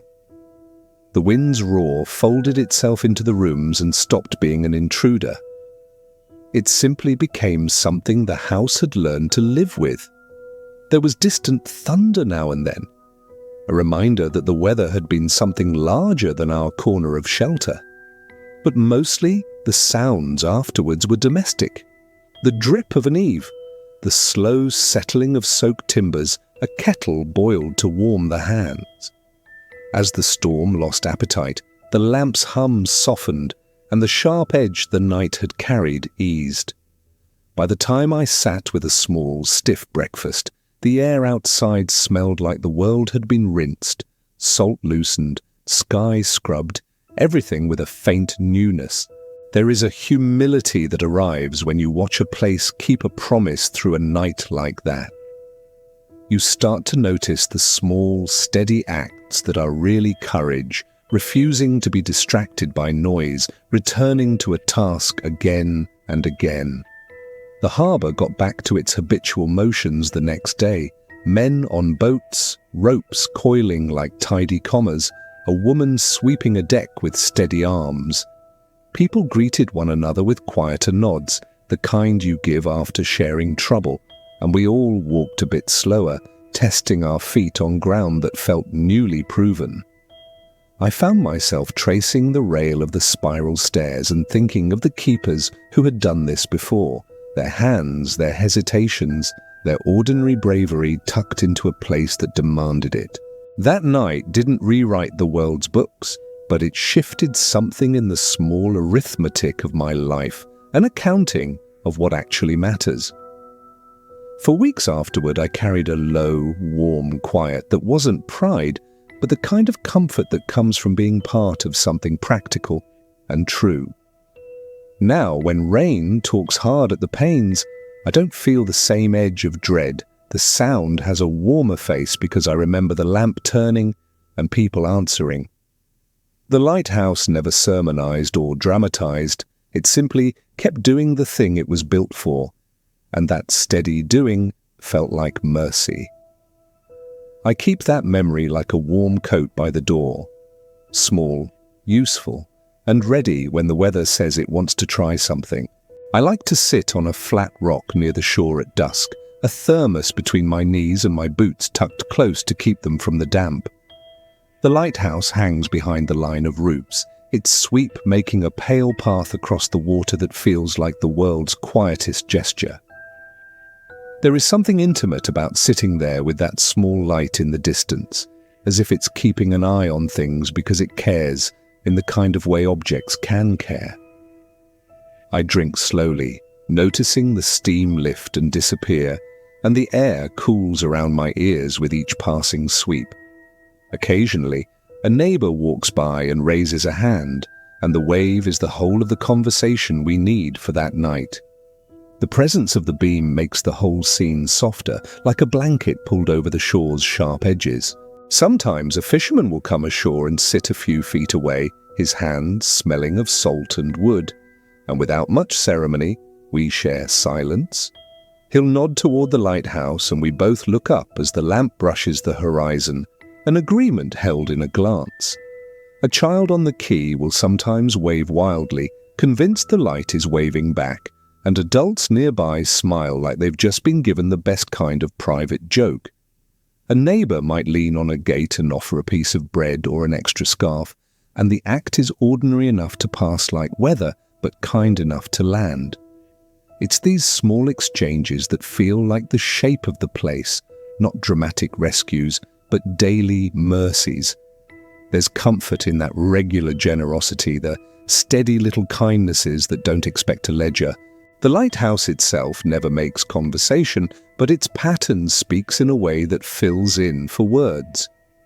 When the lamp sweeps and returns, it's as if it were saying, "I am here, plain and without flourish," and that is enough. On nights when loneliness is a heavier thing, that unchanging movement is company I can rely on. It doesn't promise to solve anything, it simply insists that the world will be watched and that the world will continue. Sometimes I tell it about small things anyway. A new neighbor, a broken fence, as if saying them aloud could make them lighter. The silence after that feels like shared territory rather than empty space. I remember once an old woman who lived down by the boathouse bringing over a knitted hat she'd made for the next winter. She left it on the rail with a note that said simply, "For when the evenings get mean," and I cried a little seeing it there, ridiculous and grateful at once. There was no ceremony, she didn't expect thanks, and that lack of expectation is what made it gentle and clean. A sailor who docks late will sometimes call a precise "good night" to the lamp as he secures his lines, as if manners extend to metal and glass. Children come with flashlights and make little pretend beams beside the real one, and adults watch them with the soft, indulgent patience of people who remember being small. These small rituals thread the community to the lighthouse and give me a sense that I'm part of a slow conversation that has been going on for years. Living here taught me to hold my solitude in a different way. It didn't mean shutting the world out so much as learning how to settle beside it. I used to think solitude meant I had to be loudly independent, but the lighthouse showed me another model, steady presence with an open hand. Watching the beam with others, sometimes whole families, sometimes strangers who stop and stand for a while, made me see that being alone doesn't always equal being lonely. The distinction matters in soft ways, like the difference between a locked door and a curtain drawn for warmth. Neighborhood smallness became nourishing. The morning baker who saved me a stale but warm roll, the teenager who mended a torn sleeve, the neighbor who fixed a leaking gutter without fuss. All of it added up to a kind of companionship that was quiet and durable. Sound matters here in the way silence does, the soft wheeze of a boat's motor, the squawk of a gull, the lamp's patient click. There are evenings when the shore is busy and the air is stitched with ordinary noise that somehow feels like a chorus of comfort. Other nights are minimal. The sea breathes, the light sweeps, and the rest is wrapped in fleece-thin quiet. I learn people by their small sounds. A neighbor's step tells me when they're worried, a child's laugh tells me when they are fearless. Those sounds, paired with the lamp's rhythm, build a map of the community that feels more honest than any headline or announcement. It's a geography made of tiny, human cadences and the recurring white arc of light. There's a modest bravery to show up and sit with the light, the kind that isn't applauded but that matters all the same. You don't have to be grand to be brave, you only have to keep coming back after the days that make you want to stay away. The Lighthouse teaches that return is its own kind of fidelity. It keeps turning no matter the weather, and people keep meeting under its reach. That repetition, the small acts of presence, makes the place feel less fragile and more worth tending. When I find myself stiff with worry, I remember the slow sweep and get up to tie my shoes, because small action is often the truest antidote. That's how companionship here works, not with dramatic interventions, but with steady attendance. Sometimes, when the tide is a quiet thing and the town's lights are dim, I feel like the lighthouse is the only other witness to my small, ordinary life. It doesn't judge the hours I waste or the arguments I replay. It only keeps being what it is, and that acceptance feels like grace. I think the best company is the kind that doesn't demand you fix yourself when you're tired. It simply shows up and lets you rest. On nights like that, I tuck my boots away, fold my blanket, and sit with a cup of tea until the cup cools and the light sweeps once more. Then I go upstairs feeling steadier, as if the beam left a small, warm space inside me for the next day to live in. The lighthouse doesn't save me, but it keeps me from feeling quite so alone, and sometimes that's all anyone needs. Time shows itself on the lighthouse in small places. The paint that was once a clean, almost defiant white peels in thin curls, and there are grey smears where someone has repaired sea-blasted brick. A step on the back porch has been patched with a newer board that sits a shade higher than the rest, and the iron rail wears a smoothness where hands have gripped it for years. The bulb in the lamp has been swapped more than once, brighter, cleaner, less fussy than the old flame, but you can still find the faint ring where the older light burned. All of these things are small, practical markers, but together they read like a calendar if you know how to look. I measure myself against those marks more than I expected to. There are new lines at the corners of my eyes, a slower decision in my knees, and a habit of remembering the names of neighbors by the sound of their steps. When I was younger, I thought keeping the lamps and the ledger were heroic tasks, bright and obvious, but now those tasks look like diligent domestic insistence, something quieter and perhaps truer. My younger self wanted to be the one who fixed everything with a single motion, but the older version of me appreciates the steady repetition that makes a place safe. Time teaches you the economy of small, repeated gestures over showy heroics. The routine of the lighthouse has its own kind of mercy. It keeps doing the same jobs so the world doesn't have to ask too many questions of itself. There was a day when an electrician came and told us the mechanism could be automated and we would no longer need to wind parts by hand. Most of us accepted the change with a strange relief. No more middle-of-the-night oilings, no more worrying if a heavy storm would catch the gears. Yet the relief had a little notch of loneliness sewn through it. Automation flattened some of the romance of the duty, but also eased the small anxieties that come from depending on a single pair of hands. The new system hummed with a different voice, cleaner and steadier and less human in its micro pauses. When Hal finally hung up his cap, the town made a quiet fuss, the kind that feels like gratitude without spectacle. People brought pies and a thermos of soup and a little carved whistle from some of the boys he had helped over the years. He passed the key to a younger keeper with a handshake that lasted longer than announcements warranted, and I watched the way his fingers hesitated over the metal, as if remembering every hinge the key had turned. There were jokes about him retiring to a garden where the waves might come and join him, and sincere thanks that carried the weight of long winters and small rescues. After the gathering, I found myself on the porch, tracing the seam of a repaired step and thinking about all the slow, good work that happens without much notice. Inside the lamp, the internals changed little by little, sensors, timers, a cleaner bulb, and the people who came to check on it came in vans and left behind stacks of newer parts. They talked in shorthand about efficiency and safety and had a polite curiosity about the old logbook and its ink-smudged entries.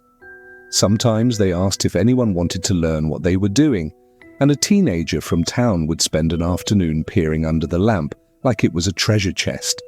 Maintenance cycles became regular and predictable, which was a grace, less last-minute scrambling and more scheduled calm visits. Even with newer parts and brighter bulbs, the lighthouse still needed those human attentions, small and steady and required. Aging here has been a gentle teacher rather than a harsh one.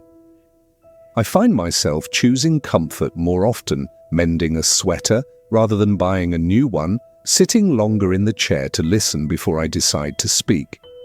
There are afternoons when I wander through old boxes of maps and find a paper with my brother's hurried notes, and the ache for what's gone is bright and immediate, but it doesn't seize me like it used to. Maybe that's what time does. It compresses the sharp edges and leaves you with the warm, usable shapes. When I help someone learn to wind a lamp or knot a line, I feel connected to a chain of patient people who loved this place enough to keep returning. Younger people come now, sometimes with cameras or running shoes, and they bring a different kind of attention that is bright and quick. Tourists ask for the story dressed in postcards, and I answer with softer versions, keeping a few of the deeper pieces for those who stay and ask properly. There is a plaque at the base of the tower with modest dates and names, and schoolchildren come to learn about tides and lenses and the physics of refraction. Some nights the place feels fuller, not from spectacle, but from the echo of small feet and breathy interest. Seeing young hands learn the knots or the way to oil a gear makes my chest unclench a little. Continuity is not only machinery, but education and patience. In the same way the paint peels and the bulb is replaced, I choose how to live with the years that come for me. I tend the memories like a small garden, pruning what gets too close, watering what needs attention, letting some things go back to the earth. There is a calm in realizing that a thing can change shape and still be itself. The lighthouse isn't less because it has been updated, and neither am I because I move differently now. What keeps me steady is not stubbornness, but a sort of affectionate stewardship, the small work of keeping a kettle warm, a blanket folded, a light watched. The beam keeps turning, patient and indifferent and kind, and I find that I prefer to stay where I can notice when it does. People come to the light with pockets full of small confessions and larger, softer legends, and I listen like someone who collects good shells. There's a particular timbre to the room when someone begins a story. The pub murmur lowers a notch, a rope clacks somewhere near the key, and faces tilt toward the speaker the way flowers turn to sun. I have a habit of folding these tales into my memory the way you fold laundry, neat, with room kept for the next thing. Some stories are practical, who was pulled in by tides, which buoy washed up where, and some are the sort that get warm at the edges when told twice. The teller's voice matters more than the facts. An old salt's rasp makes a small rescue feel like an epic, while a child's quick, breathy telling makes the same night sound miraculous. I keep them anyway, because every voice adds a grain to the tower's texture. There's a fisherman I see most mornings who still tells, in halting bits, the night his engine died and the beam found him when everything else had blurred.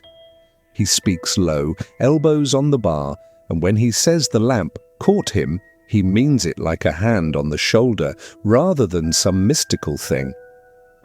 He mimics the rope clack and the way the water whispered against his hull, and I can see the dark ocean in the pause of his speech. People laugh at his flourish and then fall quiet when he says how small that mercy felt, the exact opposite of the grand rescues in novels. His story isn't about drama, it's the kind of unshowy help that becomes a person's quiet ledger. I tuck that ledger next to the kettle's memory so the two warm each other. An old woman who bakes at the harbour once told a whispered legend about the lamp keeping promises to the people who ask politely. She spoke as if she were reciting a recipe, slow and precise, and the others around the table leaned in like they could taste it. Her story wasn't about a single night, but about the light's patience over years, how it showed up whether anyone thanked it or not.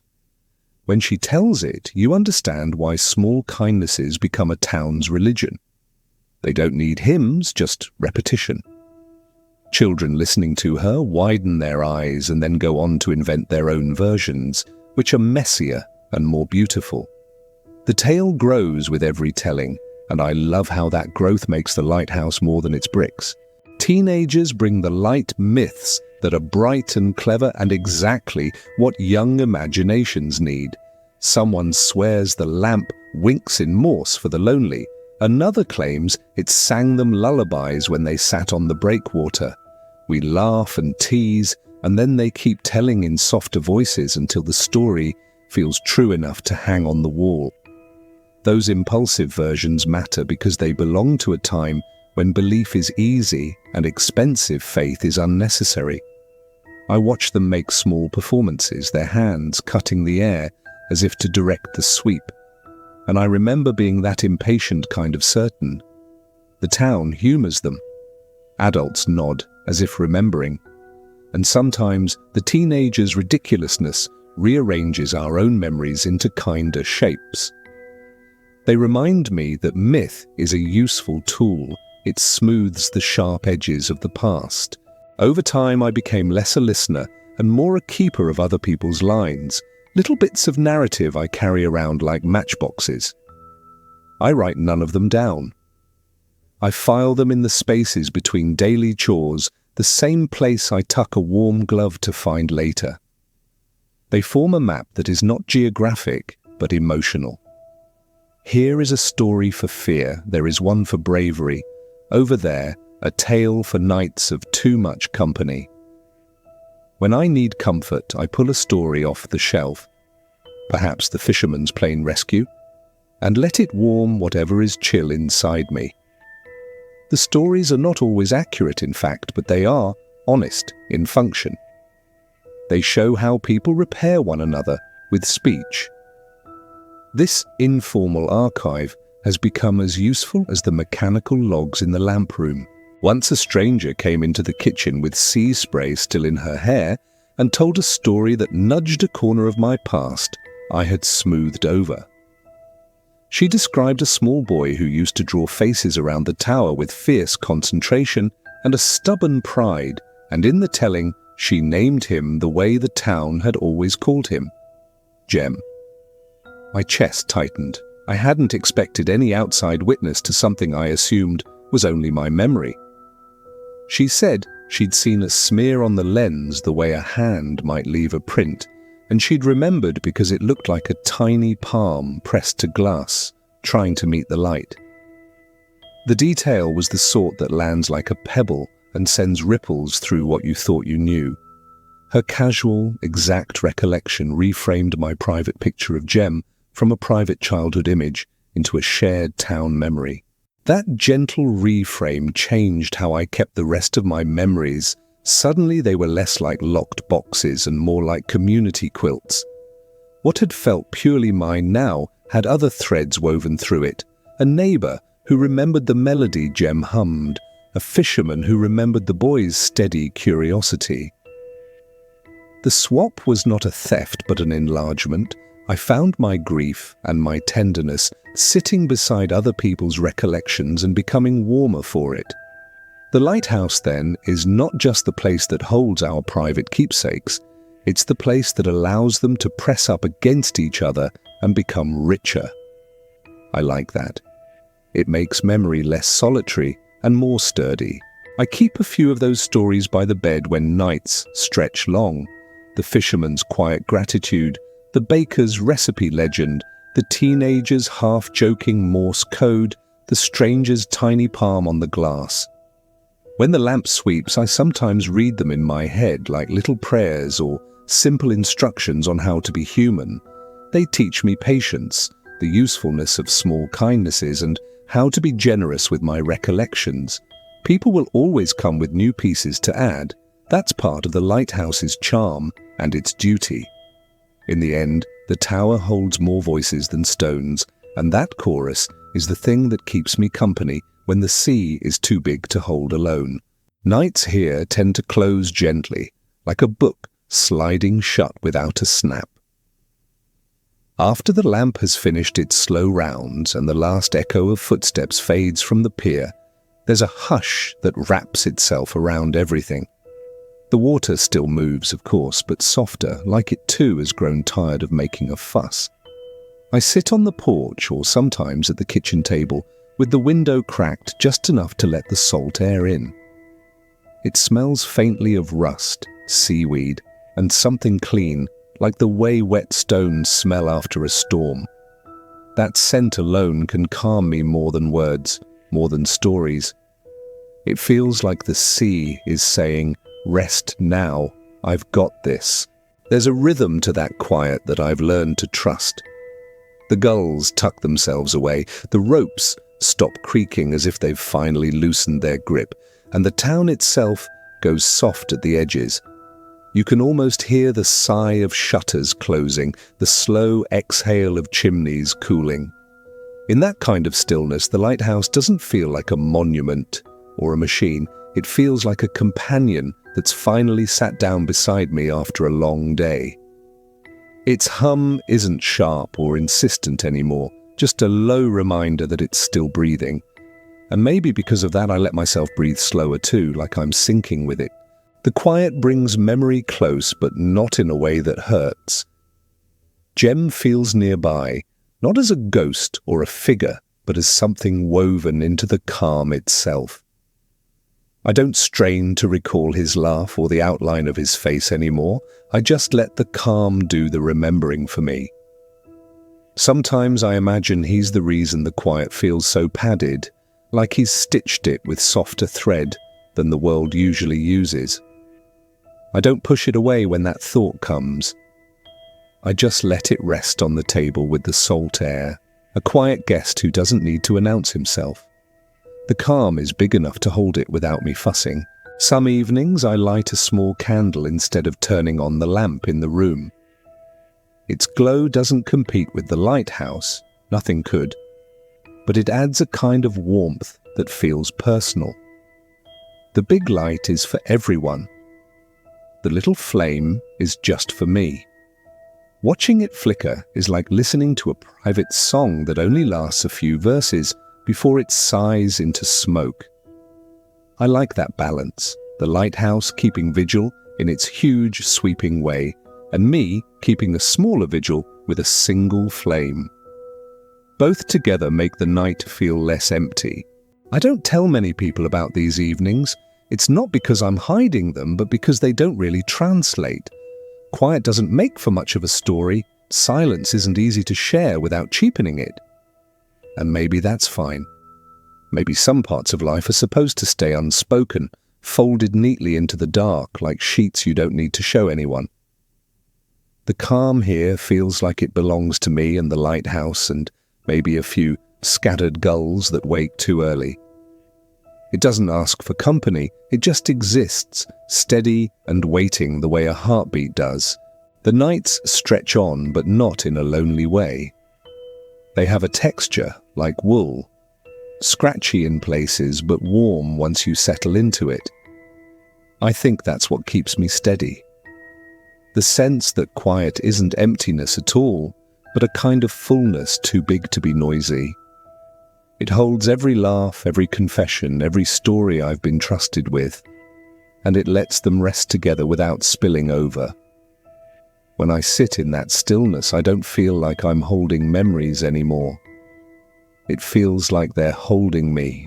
And so the night passes without spectacle, without climax, just slow breathing, soft air, and the steady pulse of a lamp that never complains about its duty. The calm doesn't cure anything, but it doesn't need to. It just teaches me that not everything has to be cured to be lived with. Sometimes it's enough to share the dark with a light, even a borrowed one. By the time dawn begins smudging the horizon with pale colors, I feel like I've been quietly kept all night, like someone watched over me without needing to be asked. Morning here never barges in, it unfurls. I wake to the kind of light that washes the room in small decisions. A spoon, a stain on the table, the pale seam where the curtain leaks. And the world seems to settle into its tasks as if nothing urgent had ever been required of it. The kettle comes to a quiet bubble, the mug warms my hands, and the sea keeps its steady hush, only louder now that everything is lit. Outside, gulls stitch the air into thin complaints, and the harbour begins its low, patient conversation, lines being lashed, boots thudding, someone calling a name across the quay. I breathe in the salt and let the day arrange itself around me. There is, for a few minutes, an uncomplicated goodness to it. Tea is my small liturgy in those hours, a thing that costs nothing and orders the morning into something manageable. I sit by the window and watch the light's final shiver as it gives the day its turn, and I think of all the nights it has kept me company without asking for anything in return. Jem comes by in these slow thoughts sometimes, not as a rawness, but as a familiar curve in the room, a shape that softens the edges of memory. I don't search for him. I let the remembering happen like tide. The cottage smells of wood polish and something faintly sweet that always makes me believe there will be enough for the people who show up hungry. The town wakes with small, honest noises and none of the drama the paper headlines pretend to enjoy. The baker's cart clatters by and someone waves from a car window. Children with backpacks tie their shoelaces and trade jokes that evaporate before they reach you. People who have lived through more storms than newer residents carry a slower gait, and that steadiness rubs off on the rest of us. I move among them with an easier step than I used to, because the Lighthouse taught me how to be present without performing. Being steady isn't glamorous. It's mostly small, repeated things done in the right order, and the sum of those things is what keeps a place standing. There's an economy to memory that I've come to respect. Prune where grief becomes a hazard, water what still needs light, and be ruthless about keeping what's useful. I tend my memories like a small patch of garden. Some things I cut back because they choke the rest, and some I guard fiercely because they bloom only in certain months. The lighthouse sits at the center of that garden. Its sweep stitches the rows and tells me when to pause and when to move. Sometimes I trade a story with a neighbor, and those trades feel like adding compost. They make what I keep richer and more durable. The work is ordinary and tender, and I like that ordinary tenderness more than anything dramatic the world seems to value. Days are not identical, but they have a comforting predictability. A maintenance check here, a cup of tea there, the same gull that squawks like it owns the place. Still, small surprises keep arriving, the sort that aren't loud, but rearrange the furniture of the heart. A child leaves a crayon drawing on the mantel, and the colours make me laugh. A fisherman thanks me for a lamp adjustment that means little on paper, and everything at sea. These are not the kind of events that should unsettle a person, and yet they do, in the best way, like little knocks that open the next page in a book. They remind me that life here is both routine and porous, always ready to receive something new. And then, one ordinary afternoon, something did arrive that felt oddly like an invitation rather than a mere happening. I was clearing out a drawer when my fingers brushed something I hadn't expected. A thin envelope tucked behind a ledger, browned at the edges and sealed in a way that seemed to have been meant to keep secrets safe. Inside was a folded scrap of paper with a hand-drawn map and a single line in a handwriting I didn't recognize. For whoever minds the light next.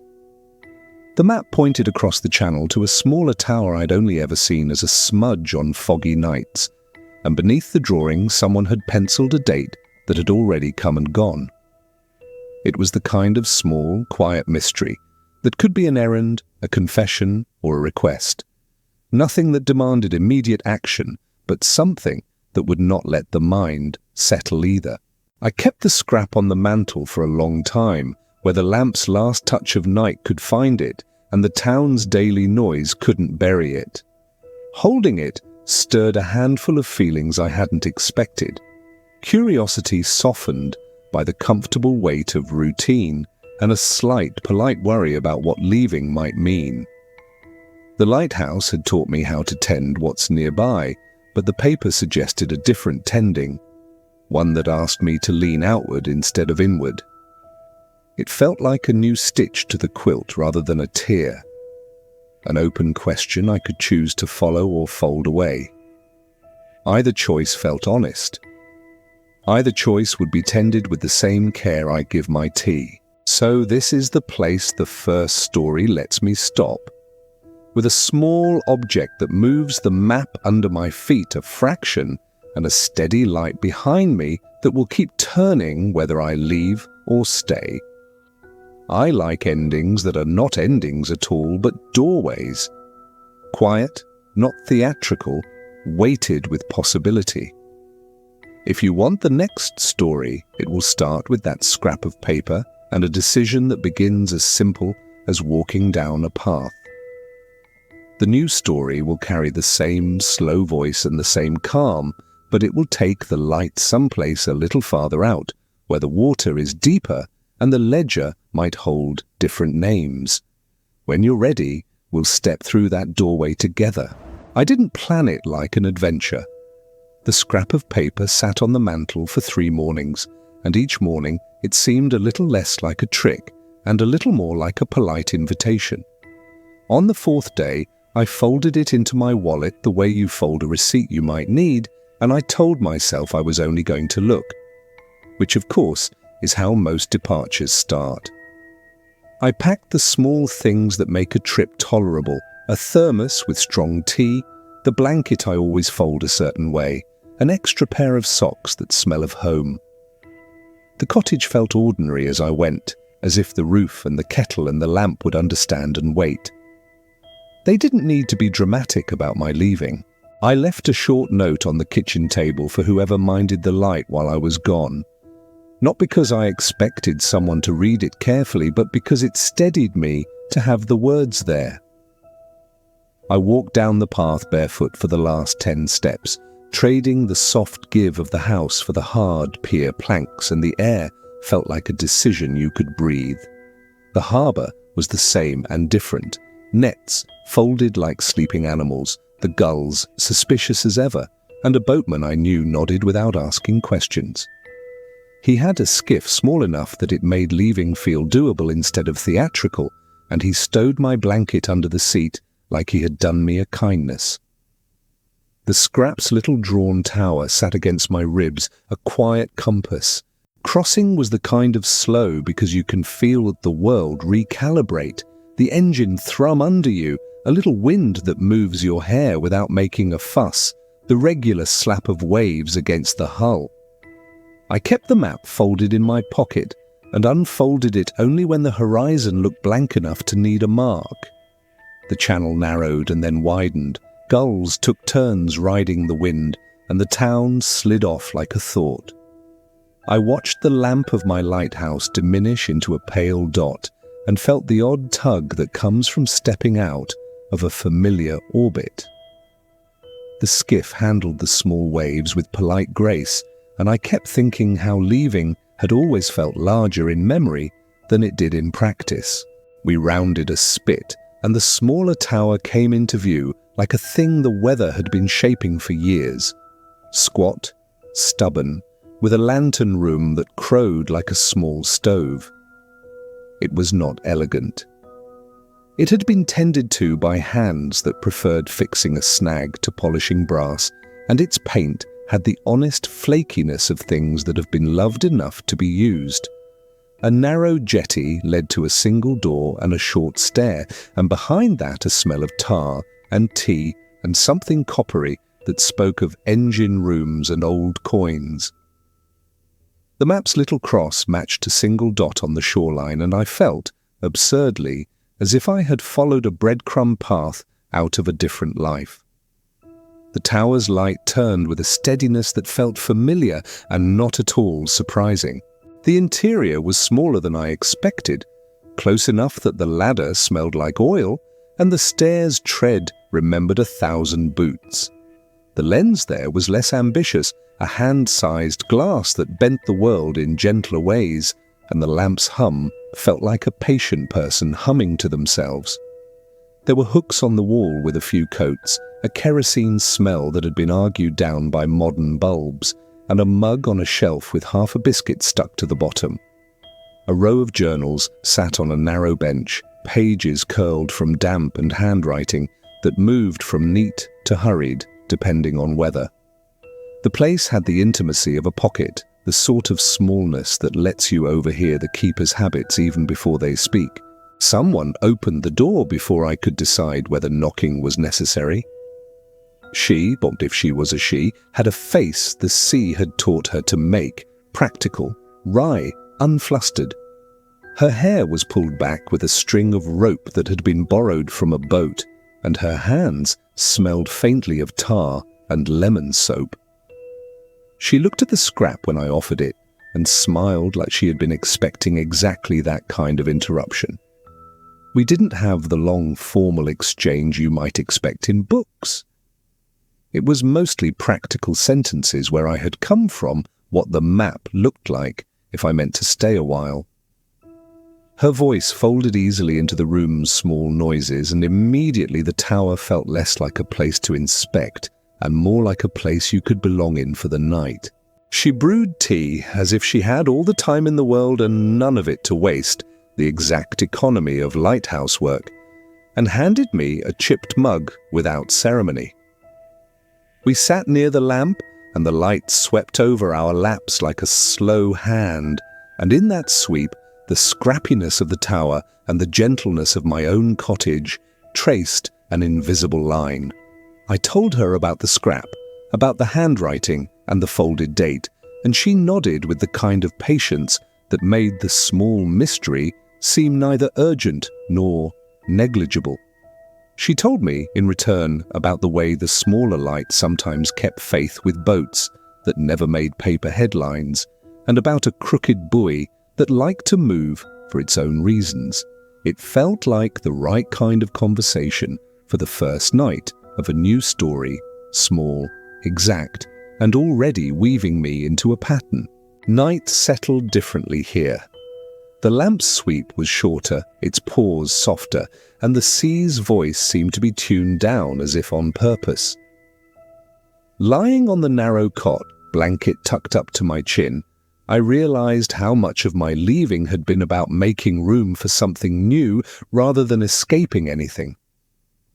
The scrap of paper had been a small push, but the crossing and the door and the mug of tea were the real invitations. The tower breathed the same steady rhythm I had learned to trust, and it felt, wonderfully, like returning to an old habit in a new language.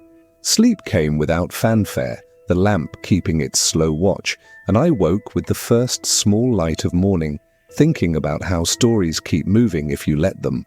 I woke the next morning to the kettle already singing like it had a schedule, and I was simply expected to fit into it. The woman moved through the little room with a kind of efficient calm. She put the kettle on, checked a lamp gauge, and folded a towel without looking like she was rushing. She told me her name between two practical sentences, the way people sometimes hand you their name as an afterthought to something useful. Her voice had a low, friendly shape to it, and she laughed at small things like someone who keeps company with the sea enough to know its jokes. We ate biscuits with our tea, and the lamp swept over the table, making small crescents of light on our knees where it passed. The tower felt less like a curiosity then and more like a shared household with its own rhythm. She had been keeper here longer than she let on at first, not by paper but by habit. The way she knew which bolt to tap when a gear stuck, the exact angle to lean the lens so the light wouldn't throw a ghost on the water. Her hands were work hands, calloused, quick, and with an absent, careful gentleness when she handled the glass. She spoke of the tower in practical terms, schedules, tides, a neighbour who came twice a week to fetch mail, and sprinkled the talk with small, human details that made it feel lived in. Once she mentioned a name in passing, a previous keeper I hadn't heard of, and I felt the room tilt with the weight of continuity. There was no dramatization, just the steady accumulation of days, and listening to her made the idea of staying feel less impulsive and more reasonable. Her routine had a dozen tiny rituals I found myself wanting to learn. We oiled a tiny cog together, and she showed me how to wipe the lens in a figure eight so streaks wouldn't follow the sweep. She taught me how to listen for the specific note that meant the motor bearings were warm and content, and she made me mark the log with a neat dot each time we checked something. The log itself was a quiet book, pages smelling faintly of salt and pencil, entries that moved from careful script to hurried notes depending on weather and mood. She insisted I try the knot she trusted for the dinghy, and corrected my thumb placement with a gentle, practical patience. Those small instructions felt less like lessons and more like an invitation to belong. We spoke about the scrap on the mantel as if it were a mild, friendly puzzle rather than a mystery that demanded answers. She had seen things left in corners before, maps, scraps, a child's stupidly hopeful drawing, and had a good instinct for what meant business and what meant story. The date on the scrap matched nothing in her notebook offhand, but she hummed and said dates often looped back in strange ways around these waters. She suggested the map might be directional rather than literal, a hint to look from a certain rock or to count paces from a post rather than follow a straight line. I liked that idea. It made the paper less of a command and more of a conversation starter. We agreed to keep it on the bench and to let the tide and the mood decide when to follow it. As afternoon cooled, we walked the jetty together, and she told me about small, unrecorded rescues. A giggling boy scooped from a sinking dinghy, a dog that had decided to go for a swim and then regretted it. Her stories were full of the sort of local detail that feels trivial until you need it. Which buoy moved after a storm, which cove held less weed, where the current liked to surprise boats. She didn't romanticize danger. She framed it as something managed by attention and dull things like routine check-ins and a tidy knot. That practical framing made my chest unclench. It also made me want to be useful the way she was, small, reliable actions, more valuable than any dramatic speech. Evening settled with a gentleness unusual to me, the lamp's sweep shorter and warmer than the big lighthouse's loop. We sat on a low crate, and the light made the sea look as if someone had brushed a pale ribbon over its surface. People waved from the opposite shore in ways that felt intimate despite the distance, and the keeper waved back with a small, private flourish. When she spoke of the sea, it was with a kind of affection that sounded like weather report and love note rolled together. At one point, she reached into a drawer and produced a small tin of mints she always kept for visitors, offering one with a smile that said, without words, "You're welcome here for tonight." Before bed, she left a light on in the lee of the stair so I wouldn't stub my toes, and the small domesticity of that gesture lodged in me more than any speech could have. There was a comfort in being treated like someone who might stay, rather than a tourist who might pass. I found myself thinking about how different belonging feels when it's offered in practical care rather than dramatic invites. The small tower kept its own steady order, and somewhere in that order I felt a soft tug of want.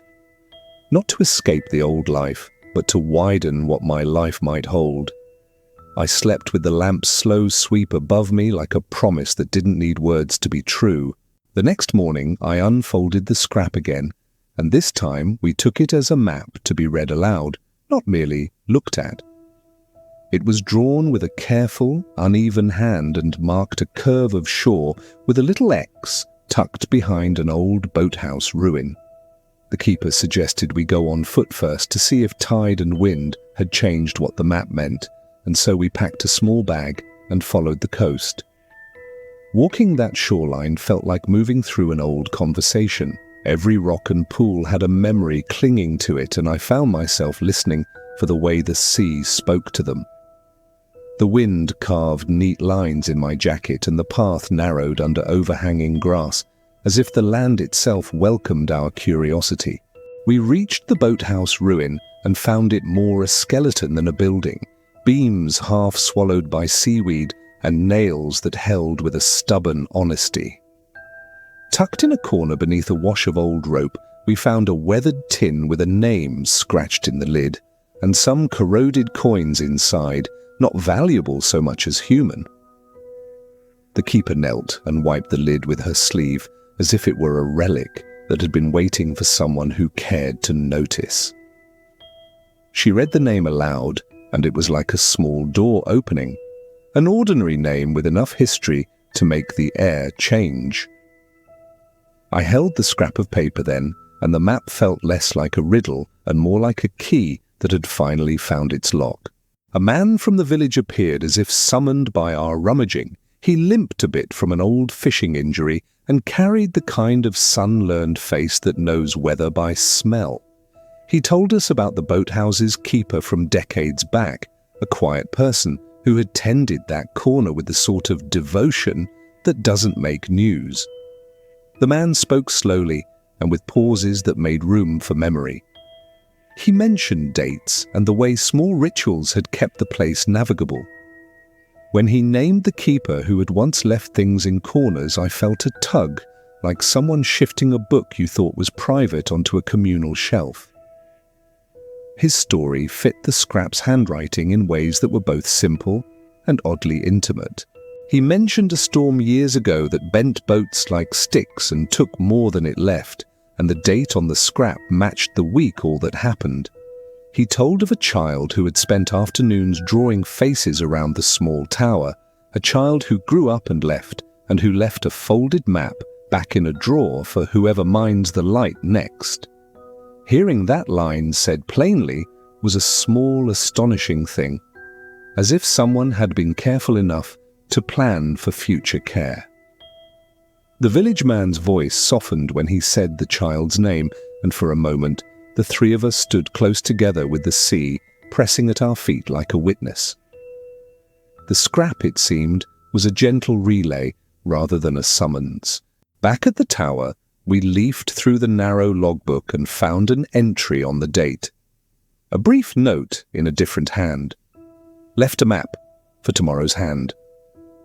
The handwriting was stamped with weather and time, but the intention was clear and oddly tender.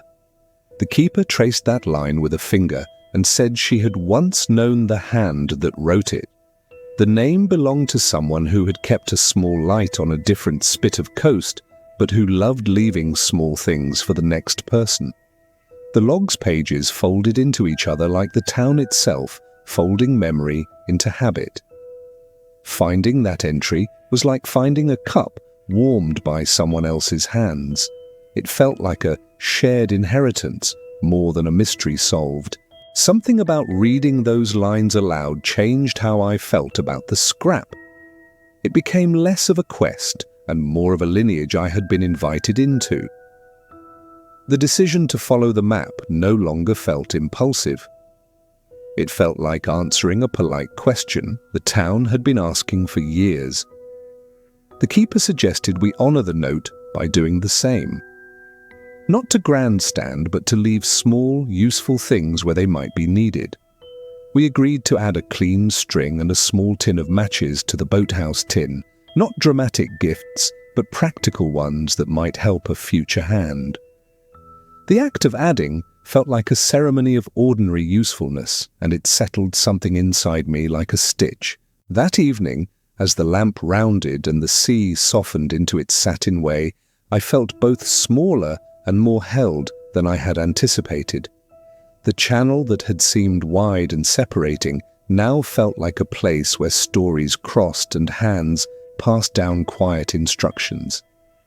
The scrap of paper had done what small, good things often do. It widened the circle rather than demanding answers. I sat with the keeper on the jetty and watched a fisherman steer his boat home, the lamp touching his stern like a polite finger to guide him. In the slowing light, I understood that tending a lighthouse is not just about stopping ships from harm, it's about keeping room for the next person who will stand in that light and need to know they are not alone. After we had left our small additions in the tin, the keeper suggested we pry a little deeper into the boathouse's corners. She had a small knife and a patience that felt like the way old people open jars, gentle and sure. Under a rotted plank, we found a bundle tied with twine, brittle edges, and folded notes tucked inside like shy confessions. The name on the top letter was Etta Marlowe, and seeing it in ink felt like being handed a map to a person rather than a place. The keeper hummed and said Etta had been a keeper in her youth, the sort of person who fixed nets and left jars of marmalade for children, and we both sat down on the sand to read. Etta's handwriting slanted, both precise and a bit shaky, as if her pen needed to rest between sentences. Her notes were not dramatic. They were lists of small defences against cold nights. Matches, spare wick, soap, mixed with short reflections on who had needed help and when. One line said plainly, "If you find this, know I'm leaving something small for the next hands. We are a chain, not a coin." Another letter mentioned a child who drew faces on the tower stones and called them his friends, and Etta wrote that the child's presence made her job feel less like duty and more like company. Reading her words felt like walking alongside someone whose life was stitched out of common stitches. The tone was practical, affectionate, resigned in that steady way people get after years of usefulness. I kept thinking how brave and small and perfectly enough those notes were. The keeper told a story then about Etta's tendency to leave little packets. A spool of thread here, a pocket knife there, nothing showy, always something that could be put to use right away. She remembered Etta's nickname, Mender, because she would fix anything from torn sails to broken tempers with the same slow, steady hands. A fisherman we passed later on the jetty laughed when we mentioned the name. His smile broke into a shape that told us the stories had been true longer than memory alone. Hearing them fold around Etta's written voice made her letters feel less like discovery and more like reunion. It seemed suddenly natural that someone would plan for a future they would never see. Islandness breeds that kind of generosity. Among the letters was also a tiny photograph, edges softened, of a younger woman in a raincoat standing by the smaller tower with a boy at her feet, both grinning at the camera as if the wind had told them a joke. The keeper's fingers paused on that image, and she breathed out something like recognition, saying the boy had moved away when he grew up to join a crew, and that Etta had kept leaving things in case he ever came home, with a child of his own. I thought about that. About the practice of leaving small things in predictable spots, not to control the world, but to make sure someone who followed would find a kindness without having to earn it. There is a kind of faith in that work, an assumption that human beings will continue to need small, practical mercies, and someone will tend them if you begin.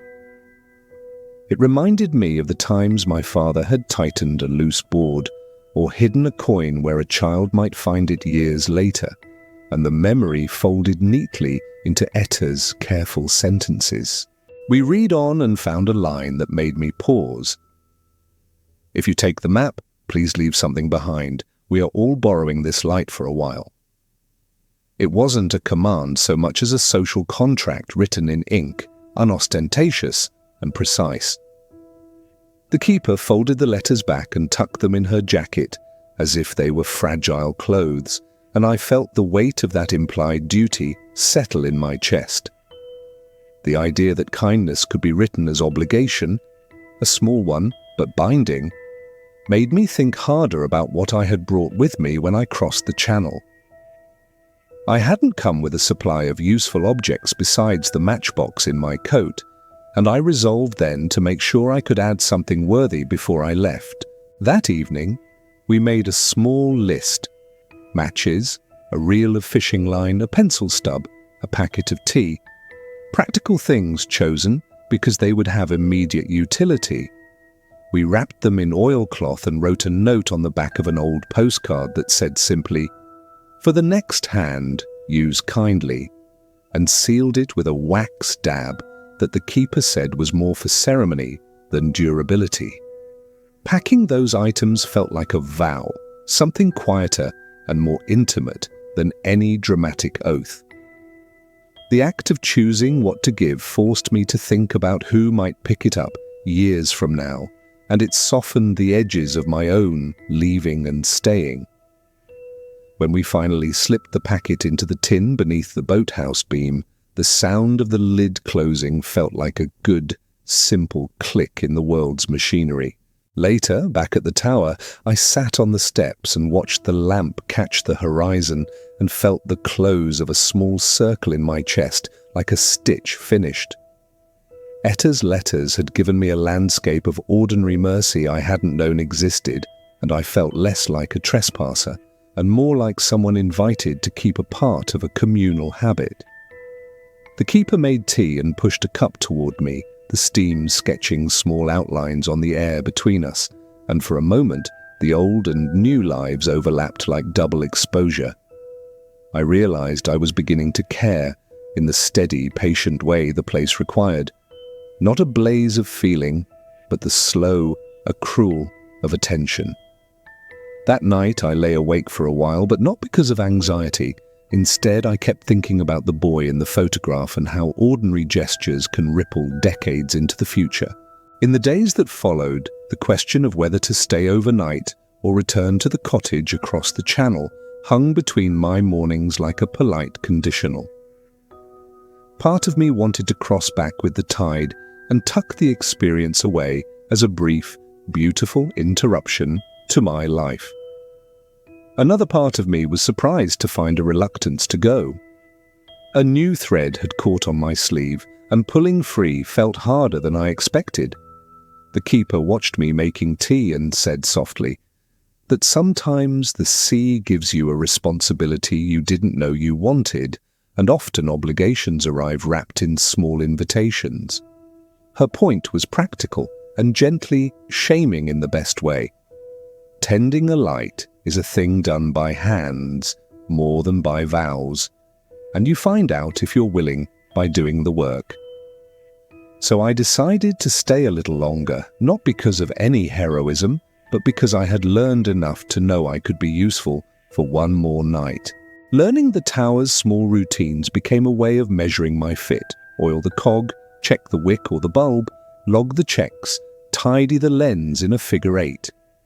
The keeper showed me how to listen to the motor and how to feel the steadiness of a bearing with the pad of my thumb, skills that were oddly intimate and profoundly practical. I practiced boiling water precisely so it wouldn't spit. And she corrected my knot impatiently, and then soft, because the right knot will save time and not save face. Those small competencies added up quickly into confidence. Competence, I realized, is a kind of belonging. By the end of the week, I could make the log read tidy enough to pass an inspector, and that ordinary legibility made me proud in a way less flashy than any accomplishment I had stacked in the city. People from the village visited the little tower more often once they knew a new pair of hands kept watch there. A woman brought fresh scones and a pie the weekend I learned how to set the auxiliary light, and she said it as gratitude, not fuss. A young man, who said his grandmother had been one of Etta's boys, paused to tell me a story about the time a rope had saved a child's life, and his eyes went softer when he spoke of the old keeper. Those visits knitted me into something wider than the two of us in the tower and taught me how usefulness can be social as well as technical. The keepers who had come before weren't just icons in a logbook. They were people remembered by name and favor, and acknowledging that memory felt like being invited into a line.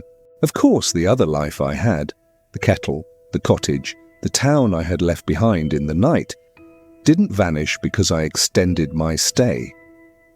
Calls came that pulled at the edges of obligation, a neighbor's minor emergency, a needed signature at the post, the small administrative gravity of everyday existence.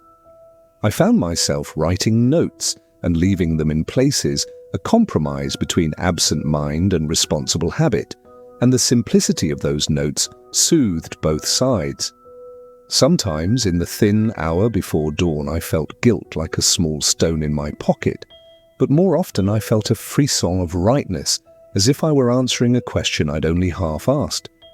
The choice didn't feel like a sacrifice so much as an expansion of what I could be, someone who could cross channels and tend lamps and still keep other lives warm. One afternoon, we staged a small ritual. I wrote my name in the boathouse log and tucked a note into the tin beside Etta's letters explaining why I had come and what I'd left. The keeper watched me sign, smiling in a way that acknowledged the ritual was more for the living than for the sea, and then she added her neat line beneath mine like the book had accepted us both. We also left a small carving of a face on one of the tower steps, not to claim a place, but to mark that someone had been here with kind hands. The act of making those modest marks felt like making a promise I could keep, nothing grand, only an agreement to notice and to act. When the tide was right, we set a lantern on the jetty and watched it bob like a small heart in the larger black water. It felt ceremonial without being ostentatious. As weeks stacked into a season, it became clear there were practical solutions that let me keep both places, rotating stays, shared responsibilities with the keeper, and occasional trips back to my own cottage. We drew up a loose plan over tea and scones. I'd tend the small tower 3 nights a week and cross back to mind my other life the other nights, a rhythm that felt generous rather than exhausting.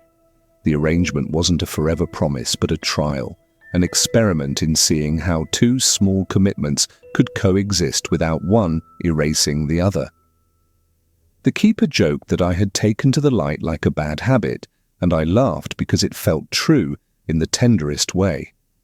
The flexibility made staying possible without making quitting necessary, which suited both my restless side and my need for rootedness. One evening, as the lamp made its soft rounds, I thought about the chain Etta had tried to fashion, and how our small additions were just the next links. There was nothing spectacular in it, no grand speech, no proclamation, just daily attentions and the small human work of remembering. I felt a steady warmth in that recognition, a calm like a bed you've lain in for a long time and finally find comfortable. The decision to keep crossing the channel wasn't about escaping or proving anything. It was about making a room in my life for a ritual that had meaning beyond me. I decided then that I would continue, at least for a while, to be part of that relay of small kindnesses. When morning came, I walked down to the jetty with a pocket full of ordered small things and a head quietly set on the work ahead. Seasons change quietly by the coast, but once in a while the weather decides to get louder, testing promises and patience in equal measure. That autumn felt like a slow turning of the world towards something more deliberate. Winds that learned new angles and rains that came with an insistence I'd only read about in logbooks. My rotation between the two towers made those months feel like being in two places at once. I carried the small tower's routines within me, while my cottage across the channel waited with its own soft life. It was the kind of time that taught you how tiny competence can be a kind of courage, knowing when to tighten a bolt, when to speak into a radio without panic, when to send someone with a blanket. I found myself waking earlier, checking the weather not out of fear, but out of a practical curiosity, and the new rhythm settled into my bones quicker than I expected. The night the wind decided to test us, it arrived with an appetite, pushing sea and sky until their edges blurred. We'd watched the forecast with a kind of polite attention all afternoon, but forecasts can be practical things and storms are still wild. By the time the rain thickened into a sheet and the lantern's glass smelled of salt and something metallic, the jetty had turned into a place where decisions felt necessary and small tasks monumental. Messages came through in clipped radio bursts, a name, a bearing, a rough description of a boat that had lost its light. And the tower's log became the center of conversation. For a moment, I felt my chest tighten in an old, familiar way. It was the short, raw muscle of alarm I hadn't missed, and it focused the hands rather than unmade them. We moved like people who had rehearsed emergency without the theatre, securing lines, checking the lamp seals, looping an extra rope that might be needed for a ladder. The keeper and I traded short commands, and the village radio hissed like an old friend in the background, a steady human noise that broke the storm's loneliness. At one point, the little skiff scraped against the jetty, and a wet figure clambered up with shaking shoulders and eyes bright and raw from salt and fear. He thanked us with too many words that fell into the rain, and we only answered with a cup of tea and a blanket, and a steadiness that felt more useful than any speech. After we patched the small boat and pushed it off under a hand that steadied rather than rushed, there was a kind of quiet work to be done, counting inventory, checking for damage, logging the night's events precisely so someone could make sense of that evening later. In the hauling and the patching and the routine checks, my hands felt like they belonged to the place. There was a humility in being called upon that made me grateful rather than heroic. A neighbour came up from town with sandwiches and an extra pair of gloves. Small kindnesses like that felt enormous in wet hours. We took turns holding the radio and the lamps, so no single pair of shoulders rode the whole night, a rotation that felt like a physical prayer. The keeper's laugh came out once between commands, surprised and thin, and it splashed like a small, warm thing into the cold work and made it less sharp. I remember thinking then that duty isn't always grand. Sometimes it's simple preservation, the act of returning people to their own ordinary lives a little less waterlogged than when you found them. When dawn finally unstitched the horizon, the sea looked exhausted and humble, as if it had apologized by settling. The fishermen who'd been rescued sat shivering on the pier, wrapped in blankets and telling the same short, grateful stories in a voice that trembled with relief. Later, over tea, he mended the skiff's torn canvas with a patient focus, and I watched him and felt the ordinary heroism of people who refused to let the sea decide their day. His quiet thanks was a sort of currency out here, not flashy, but more precious for being unadorned. We logged the night precisely, noting actions and times, because those sober details become stories someone else can use when weather decides to be unkind. Word spread in a way that is particular to small places, a nod, a loaf of bread left at the jetty, an arm around a shoulder in the market the next day. People came by with small repairs, a patch for the lantern housing, a fresh wick, a bolt that had been rattling loose. And those simple gifts made the tower feel tended by more hands than just ours.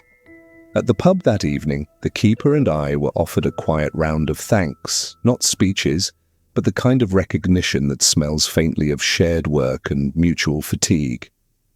I added the night's entry to the log with a steadier hand than I would have had before the storm, and the act of writing down who had been helped felt like anchoring the day's small moral gravity in a book that might outlast us.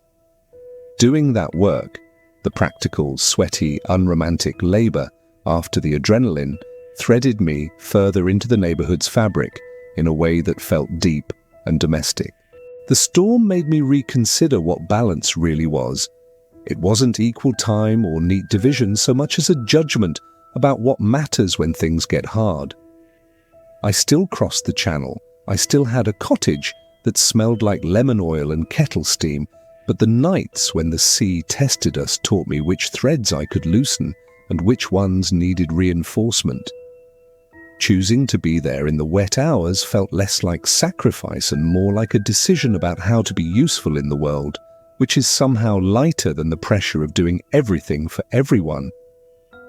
When I walked the jetty that morning, my boots wringing out small puddles, the lamp's sweep made the day look like it had been pressed flat and put back together with care. The light kept turning, the village kept tending, and I fit myself into that gentle machinery with a small, contented sigh.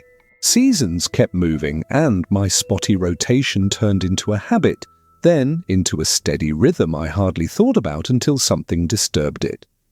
The tower's routines became familiar muscles, checking lenses before breakfast, making notes mid-morning, and offering tea to whoever showed up at odd hours. I found a quiet happiness in the repetition. There is a kind of trust that grows when people know you'll be there at certain hours. The keeper and I developed small signals, a whistle by the rail for when a boat needed extra help, a chalked note when the spares box was low. Those tiny systems kept things calm and made the work communal rather than isolating, and I liked how it smoothed the edges of the responsibility. One spring, a young woman from the village showed up with muddy boots and an earnest look, saying she'd been sent by a cousin and that she wanted to learn the ropes. She was all quick apologies and eagerness, tripping over words when she was nervous and tucking her hair into a hat with a determined, awkward grace. I remember the first night. She stayed up knotting and untangling lines until her fingers went numb, and how the way she chewed on the ends of the ropes looked exactly like someone learning a language. The keeper watched her with a soft, approving expression and said things like, "Take your time," which is the best command you can give a novice. Her presence made the tower feel generational in a new way, like a continued sentence finally finding its next clause. Teaching her was mostly about small patience, how to wipe a lens so it didn't leave smile lines, how to feed a generator before it's hungry, and how to make tea exactly wrong enough to be comfort. We practiced knots until her thumbs learned the shy memory of each loop, and I found myself delighted by her mistakes because they were honest and teachable. Sometimes I told the stories that Etta's letters had taught me, not as law, but as practical advice stitched with human feeling. She would laugh and then grow serious, repeating a phrase I remembered my keeper saying once, "There isn't a drama worth risking your hands for when the sea's being sensible," which was to say, don't be theatrical, be useful. Her progress felt like someone whittling a piece of wood into something helpful. It wasn't pretty work, but it was necessary and beautiful in its own right. The first night she took the tower while I slept across the channel felt like a test none of us had to announce. I left a note folded into the log, a small instruction and a silly joke for courage, and walked the stairs with pockets arranged to catch worry and return it politely. From my cottage, with tea cooling beside me, I listened to the radio for the noises that mean everything is ordinary and not the ones that mean trouble. She called me once in the small hours just to say the light was steady and she could hear the gulls breathing, and her voice had a new shape to it. Quieter, more adult in the way responsibility polishes speech. When morning came, she had a bruise from a rope and a grin that didn't quit. She had been both careful and brave, and the day acknowledged her with weather that refused to behave badly. In time, the villagers began to treat her as they had once treated me on my first odd stay. Pies, a carved spoon left under the bench, a small tin of oil for the gears. At a quiet late afternoon gathering on the pier, the keeper and I presented her with a small token, a carved chip of wood in the shape of a face, a private joke turned talisman. It was the same small ritual we'd learned from Etta and before her. Nothing official, just an object passed hand to hand that said, "We trust you to keep watch." She accepted it with a mixture of embarrassment and pride, the exact emotions that make any good transfer feel true. The exchange wasn't about authority so much as acknowledgement, a gentle way of adding her to the chain. Watching her wrap herself into the tower's rhythms made me think about what legacy really is, not monuments or speeches, but a habit people can pick up without being asked. Etta's letters, the tin full of odd objects, the carved face on the step. These things are small but insistently practical, a map of what kindness looks like when it's useful. I realized that my own quiet contributions, the notes I left and the matchboxes I refilled, were not negligible. They were the small stitches that make a place durable.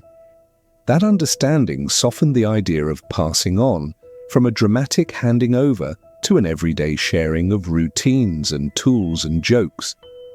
Legacy, I saw, is about making continuity easy for someone who comes after, not about being remembered in big letters. One late evening I walked the jetty by myself and watched the lamp make its patient round, feeling the shape of my life stretched out into small, luminous arcs. The rotation of that light had become, for me, a habit I carry like a small compass inside my chest, useful, quiet, and always ready when the dark grows long. I didn't know what the future would bring, perhaps more crossing between towers, perhaps a longer stay in one place, perhaps another person I would teach. But I wasn't especially anxious about it. Whatever came next felt like a continuation rather than a rupture. Small work, good hands, a community that tended each other in ways that didn't require grand drama. The lamp swept once more, the sea hummed its private tune, and I tucked myself into the easy acceptance that some kinds of keeping are the kind that keep you more than you keep them. I never realized how quickly a place could change you until those last days by the lighthouse. It wasn't a dramatic shift, not something you could capture in a single photograph or line of a journal. It was more like a slow tide washing over me, wearing down sharp edges I didn't even know I had. I caught myself breathing slower, moving softer, noticing smaller things, like the way the light hit the grass in the late afternoon, or how the waves seemed to pause for just a moment at their highest point before folding in on themselves. The nights had grown gentler too. I stopped fighting sleep and instead let it find me like an old friend who finally understood the right rhythm to knock at my door. The sea's hum, once something that made me restless, became my lullaby. I'd lie there with the window cracked open, feeling the air shift, carrying a mix of salt and wildflowers that grew stubbornly in the cracks of stone. It was strange, really. How much comfort could come from something that had once felt so foreign? On the last evening, I climbed the spiral staircase one more time. Each step carried a weight I hadn't felt before, as if the lighthouse itself knew I wouldn't be back in the same way. My hand brushed the railing, and I thought of all the times I'd done this, sometimes rushing, sometimes wandering, but always arriving at the top. That night, the sky was painted with a deep orange that bled into purple, a reminder that endings didn't have to be dark.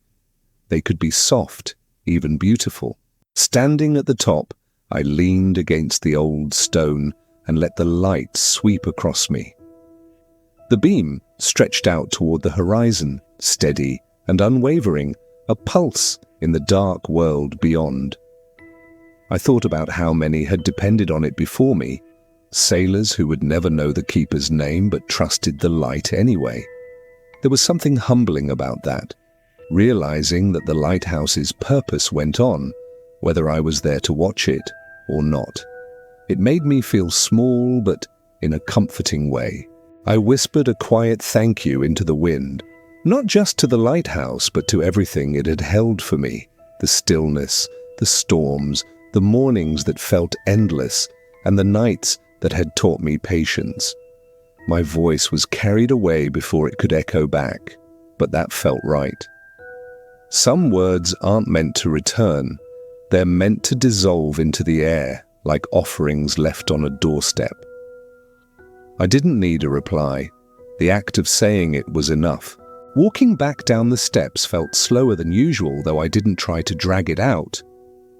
I think part of me knew that holding on too tightly would only make it harder.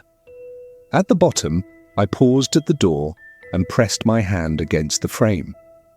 The wood was cool, smooth in some places and rough in others, shaped by years of storms and salt.